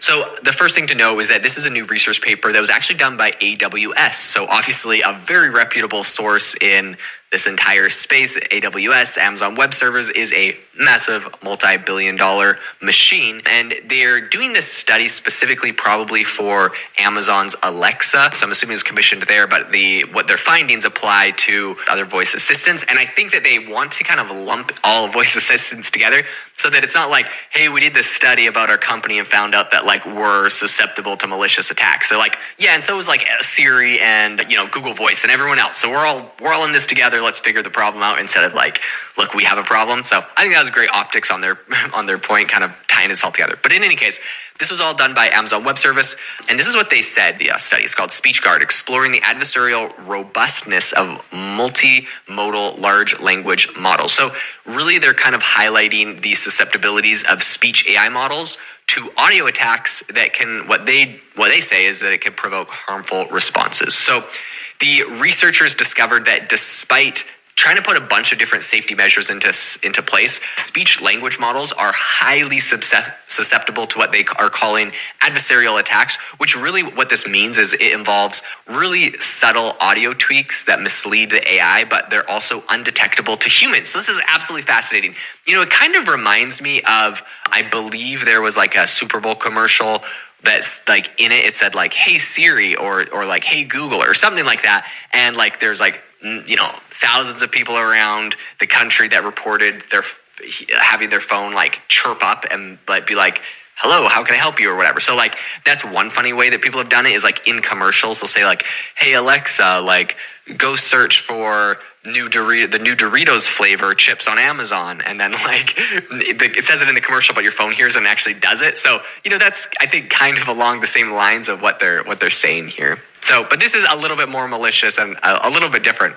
What they said though is in the study, it found that a disturbingly high success rate for these attacks, up to I think 90% effectiveness in prompting or getting these speech models to essentially issue harmful outputs, including instructions on how to commit crimes, which is, I don't know, it's kind of funny. It's like unprompted. I'm sure there's like all sorts of malicious ways you can use this, but to me it's kind of funny because like if I had a commercial or like had some sort of imperceptible audio that was like essentially saying like, hey Siri, where do I bury a dead body? And then all of a sudden Siri's like, the closest landfill is around the corner and down the street. You could bury a dead body there. Like if that just like popped up on my phone, I don't know. Like it'd be dumb, it'd be stupid, but I don't think it's like harmful or like anything bad. So I think there's other worse use cases, but this one, obviously kind of funny. So there's a bunch of different techniques for this. They have projected gradient descent. That's one of the techniques, and it was employed to essentially create adversarial examples. It did this, and they were essentially led to some what they call toxic outputs across a bunch of different categories. It said that like pretty much what they could do is get it to generate violence and hate speech and that kind of stuff. The researchers found that adversarial audio attacks are transferable across different models and systems. So this isn't just like an Amazon problem or an Apple problem. This is pretty much everything else. They say that they pose real world threats to the use of speech AI in business and other settings, which, okay, that's actually a great point. I'm sitting here being like, look, I'm sitting at my desk and all of a sudden my like Siri chirps up and starts telling me how to bury a dead body. I'd be like, okay, that's stupid, whatever. And maybe they like, I don't know, it's so fascinating to think of like how this could work. Like, so imagine I buy a really cheap light bulb from some country that manufactures cheap stuff, and in it there's a microscopic like speaker that's able to like make these like sounds and frequencies that I can't hear, but like that my phone can hear, and it like tells it to do something. What would be crazy if it was like, hey, go to Amazon and order this product, and then like that, it was like the company had some sort of like financial thing and it was actually going and ordering the product. But they have a great point, which is in a business setting, you're in a business meeting and all of a sudden everyone's phones all at the same time start saying the best way to commit tax fraud is to blah blah blah blah blah, and you're like, what the heck is like going on? Or it starts like, you know, saying something like offensive or cussing you out or whatever, right? Like whatever they figure out how to maliciously hack and get it to do. That obviously could be a big issue that you really would want to avoid, especially in public settings, business settings, all that kind of stuff. So I'll give it to them. That's pretty important to avoid. They have a bunch of proposed countermeasures, which include randomized smoothing. This essentially randomized smoothing is essentially it involves adding a random noise to audio inputs to decrease the success rate of attacks. They're doing this, and while it's not like a definitive solution, I think it's a good first step. It's a good, I mean, they actually found something that works against this, so I think this is interesting. They said, quote, defending against adversarial attacks is an ongoing arms race. That was the lead author, Raghuveer Perry. But he was really just kind of emphasizing the need for continuous improvement in security measures as AI capabilities evolve. I think all of this is so fascinating, and there's a lot that we're going to need to focus on as it comes to security, especially in the new age of AI. So if you enjoyed the episode today, if you learned anything new, it would mean the world to me if you could leave a review, like the video on YouTube if you're watching it there, or drop a review on Apple Podcasts or Spotify Podcasts. Welcome to Seeking Alpha's Wall Street Lunch, our afternoon update on today's market action, news, and analysis. Good afternoon. Today is Wednesday, May 22nd, and I'm your host, Kim Khan. Our top story so far: Australia will ban replicas of weight loss drugs, including Novo Nordisk semaglutide and Eli Lilly's tirzepatide, due to adverse events linked to the compounded versions, which are made without regulatory oversight. Demand for compounded alternatives of Ozempic and Mounjaro has taken off amid supply constraints for branded versions, which are indicated for diabetes but are increasingly used off-label for weight loss. Compounded drugs are personalized, cheaper versions of branded drugs based on the same active ingredient, also known as GLP-1 receptor agonists, but they are not clinically tested by regulators for safety, quality, or efficacy. Mangoceuticals, a microcap with a market cap of about $6 million, doubled its share price on Tuesday after saying it will launch a proprietary oral version of the two drugs. And Hims & Hers Health rallied sharply this week following its announcement to sell cheaper versions of semaglutide. Today, Citi analyst Daniel Grosslight cut Hims to neutral in light of the rally, saying the big question is, what happens after the branded GLP-1s come off the shortage list? At this point, in our view, it will be much harder for Hims to compound, creating significant uncertainty around the durability of this earnings stream. In today's trading, the major averages are mixed as investors wait for NVIDIA's earnings report post-market. Wedbush analyst Dan Ives says, the biggest piece of filling in this AI puzzle with all the street watching is now hearing from the godfather of AI, Jensen, and NVIDIA after the bell with earnings and, importantly, its guidance. The AI revolution starts with NVIDIA, and the AI party is just getting started.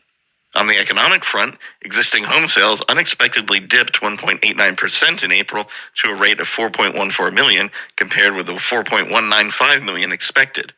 Median existing home sales prices rose to $407,600 versus $393,500 in March, a 5.7% year-over-year increase. That's the 10th straight month of year-over-year price gains and the highest ever for the month of April. Pantheon macroeconomist Oliver Allen says, we think existing home sales will probably tread water, or perhaps even edge down a bit further over the next few months. Sales will still look a bit elevated relative to the overall level of mortgage demand, and demand is unlikely to rebound in the near term given that mortgage rates remain so high. Among active stocks, Target came under pressure after the retailer pointed to sales declines in some discretionary categories. Target expects Q2 comparable sales growth to be flat to up 2%.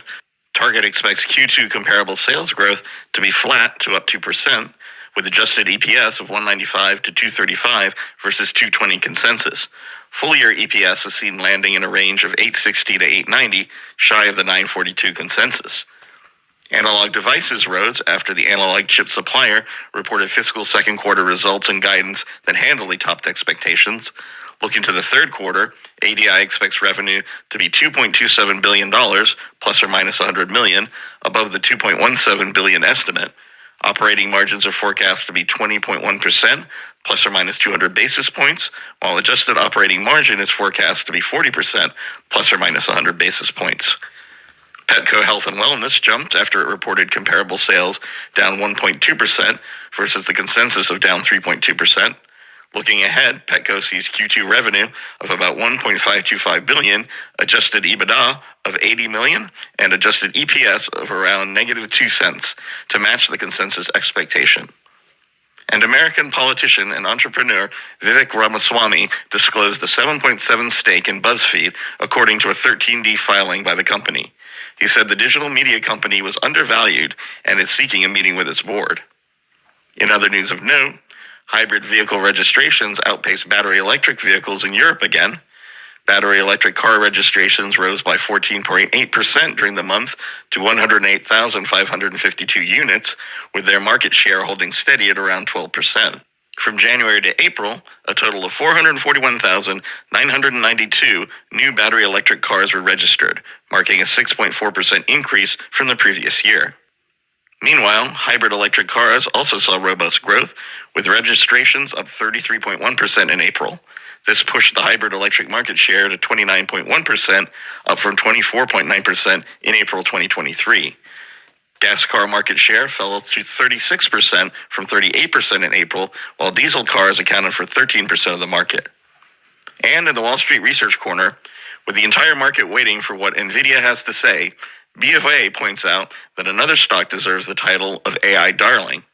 Data center equipment manufacturer Vertiv has outperformed NVIDIA by roughly 300 percentage points during the AI boom that started a year ago with the chipmakers' blowout results. Vertiv shares have rocketed 511% since May 24, 2023. NVIDIA shares have jumped about 210%. Equity and quant strategist Absong Kwan said, AI investment isn't just about GPUs, but also power. GPUs need 2 to 2.5 times more power than CPUs, and expected power usage for U.S. data centers under construction is equivalent to more than 50% of the power currently used by U.S. data centers. This is where Vertiv, an Ohio-based manufacturer of power and cooling equipment for data centers, comes in. Kwan said power used by AI applications is expected to grow at a 25 to 33% compound annual growth rate over the next few years. That's all for today's Wall Street Lunch. Look for links for Welcome to Seeking Alpha's Wall Street Breakfast, where we cover the top news for investors every morning. Good morning. Today is Friday, May 24th. I'm Julie Morgan. Decisions. Will it be royalty or the golden arches for lunch? If it helps, the price is about the same. The SEC approves spot Ethereum ETFs, but there's one more step. And NVIDIA is facing competition in China. Burger King is bringing back its $5 value meal. Seeking Alpha reported earlier this month that McDonald's is also bringing back the $5 deal, but the company is getting some pushback from franchisees about the offer due to high labor costs. The return of the value meal highlights the pressure U.S. fast food chains face to attract lower-income consumers who have pulled back from eating out due to sticky inflation. Also getting in on the action is Wendy's, who announced its $3 breakfast meal deal earlier in the week. But it's also important to note that Wendy's has a $5 meal deal on their menu as well. According to a Bloomberg report, Burger King's value meal consists of a choice of one of 3 sandwiches with nuggets, fries, and a drink. McDonald's promotion is similar. Customers will have the choice of one of 2 sandwiches with nuggets, fries, and a drink. The report said Burger King plans to run its promotional offer for several months. However, Bloomberg reported earlier that the McDonald's promotion would run for about 4 weeks. McDonald's is reportedly set to launch its $5 value meal in the U.S. beginning June 25th, although you may have been seeing TV commercials for the deal now. I know I have. The timeline on the launch of Burger King's meal is unclear. The U.S. Securities and Exchange Commission has approved applications from NASDAQ, International Exchanges NYSE, and 6 others to list exchange-traded funds that invest directly in Ethereum. The price of the second largest cryptocurrency, Ether, swung between gains and losses on the news, currently down 3.6% to less than $3,700. The approval, which until early this week was seen as an unlikely outcome, is a huge win for the crypto world. Issuers of spot Ether ETFs that got approved still need a separate green light from the SEC before the products can go live, the deadline of which has yet to be set. A number of investment firms, including BlackRock, VanEck, and ARK Investment Management, are all striving to gain the first mover advantage in the race to introduce a spot Ether ETF. NVIDIA is cutting the price of its most advanced AI chip that it developed for the China market and pricing it below a rival chip from Chinese tech giant Huawei. NVIDIA developed China-focused chips, the H20, L20, and L2, to comply with U.S. export restrictions. NVIDIA's H20 stands out as the most powerful among the 3 and has been available for pre-orders in China since March. However, according to Reuters' 3 supply chain sources, there is an abundant supply of the chip in the market, signaling weak demand. 2 of the sources said this has resulted in H20 chips being sold in some cases at an over 10% discount to Huawei's Ascend 910B, the most powerful AI chip from a Chinese company. NVIDIA CEO said on the first quarter earnings call that the company's business in China is substantially lower than the levels of the past, and it's a lot more competitive in China now because of the limitations on their technology. I have a few other articles that I'd like to share with you on Seeking Alpha. Tesla's Elon Musk is no longer in favor of U.S. tariffs on Chinese EVs. Norfolk Southern reaches a settlement with the EPA, DOJ, and DOI on the Ohio derailment. And Alphabet and Meta are eyeing multi-million-dollar AI partnerships with Hollywood studios. On our catalyst to watch for the day, NASDAQ will publish its latest report on short interest positions. The update on volatile stocks such as GameStop, AMC Entertainment, Virgin Galactic, and Carvana will be of interest to traders. After a string of record highs, Wall Street suffered a setback on Thursday as the 3 major averages ended in the red. The Nasdaq ended 0.39% lower. The S&P 500 shed 0.74%, and the Dow fell the most, slipping 1.53%. Now for a look at the markets today as of 6 a.m. Dow, S&P, and NASDAQ futures are in the green. Crude oil is up 0.8% at more than $76 a barrel. Bitcoin is down 3.4% at more than 67,000. In the world markets, the FTSE 100 is down 0.5% and the DAX is down 0.4%. Ross Stores is on our list of the biggest movers of the day pre-market. ROST is up 8% after reporting better than expected Q1 results and raising the fiscal year 2024 outlook. On today's economic calendar, at 9:35 a.m., the Fed's Christopher Waller will speak at a conference in Iceland on R-Star. And at 10 a.m., consumer sentiment. That's it for today's Wall Street Breakfast. Okay, I gotta go now. It's gone a lot. Hips, mate, hips. Mind-blowing, God. I think some of it I couldn't understand it, eh? And some I could understand. You know what I mean? And this is for the future. In whatever, the extraterrestrial, the gods, they're going to say, oh, in the music sector, yeah, pa. Yo soy chileno, vengo de Chile, 34 años aquí y nunca he vuelto a Chile. Así que hasta luego, me voy a ir. Esto es largo. This is long. Intermix Hector YouTube channel, subscribe. This is long. Harto.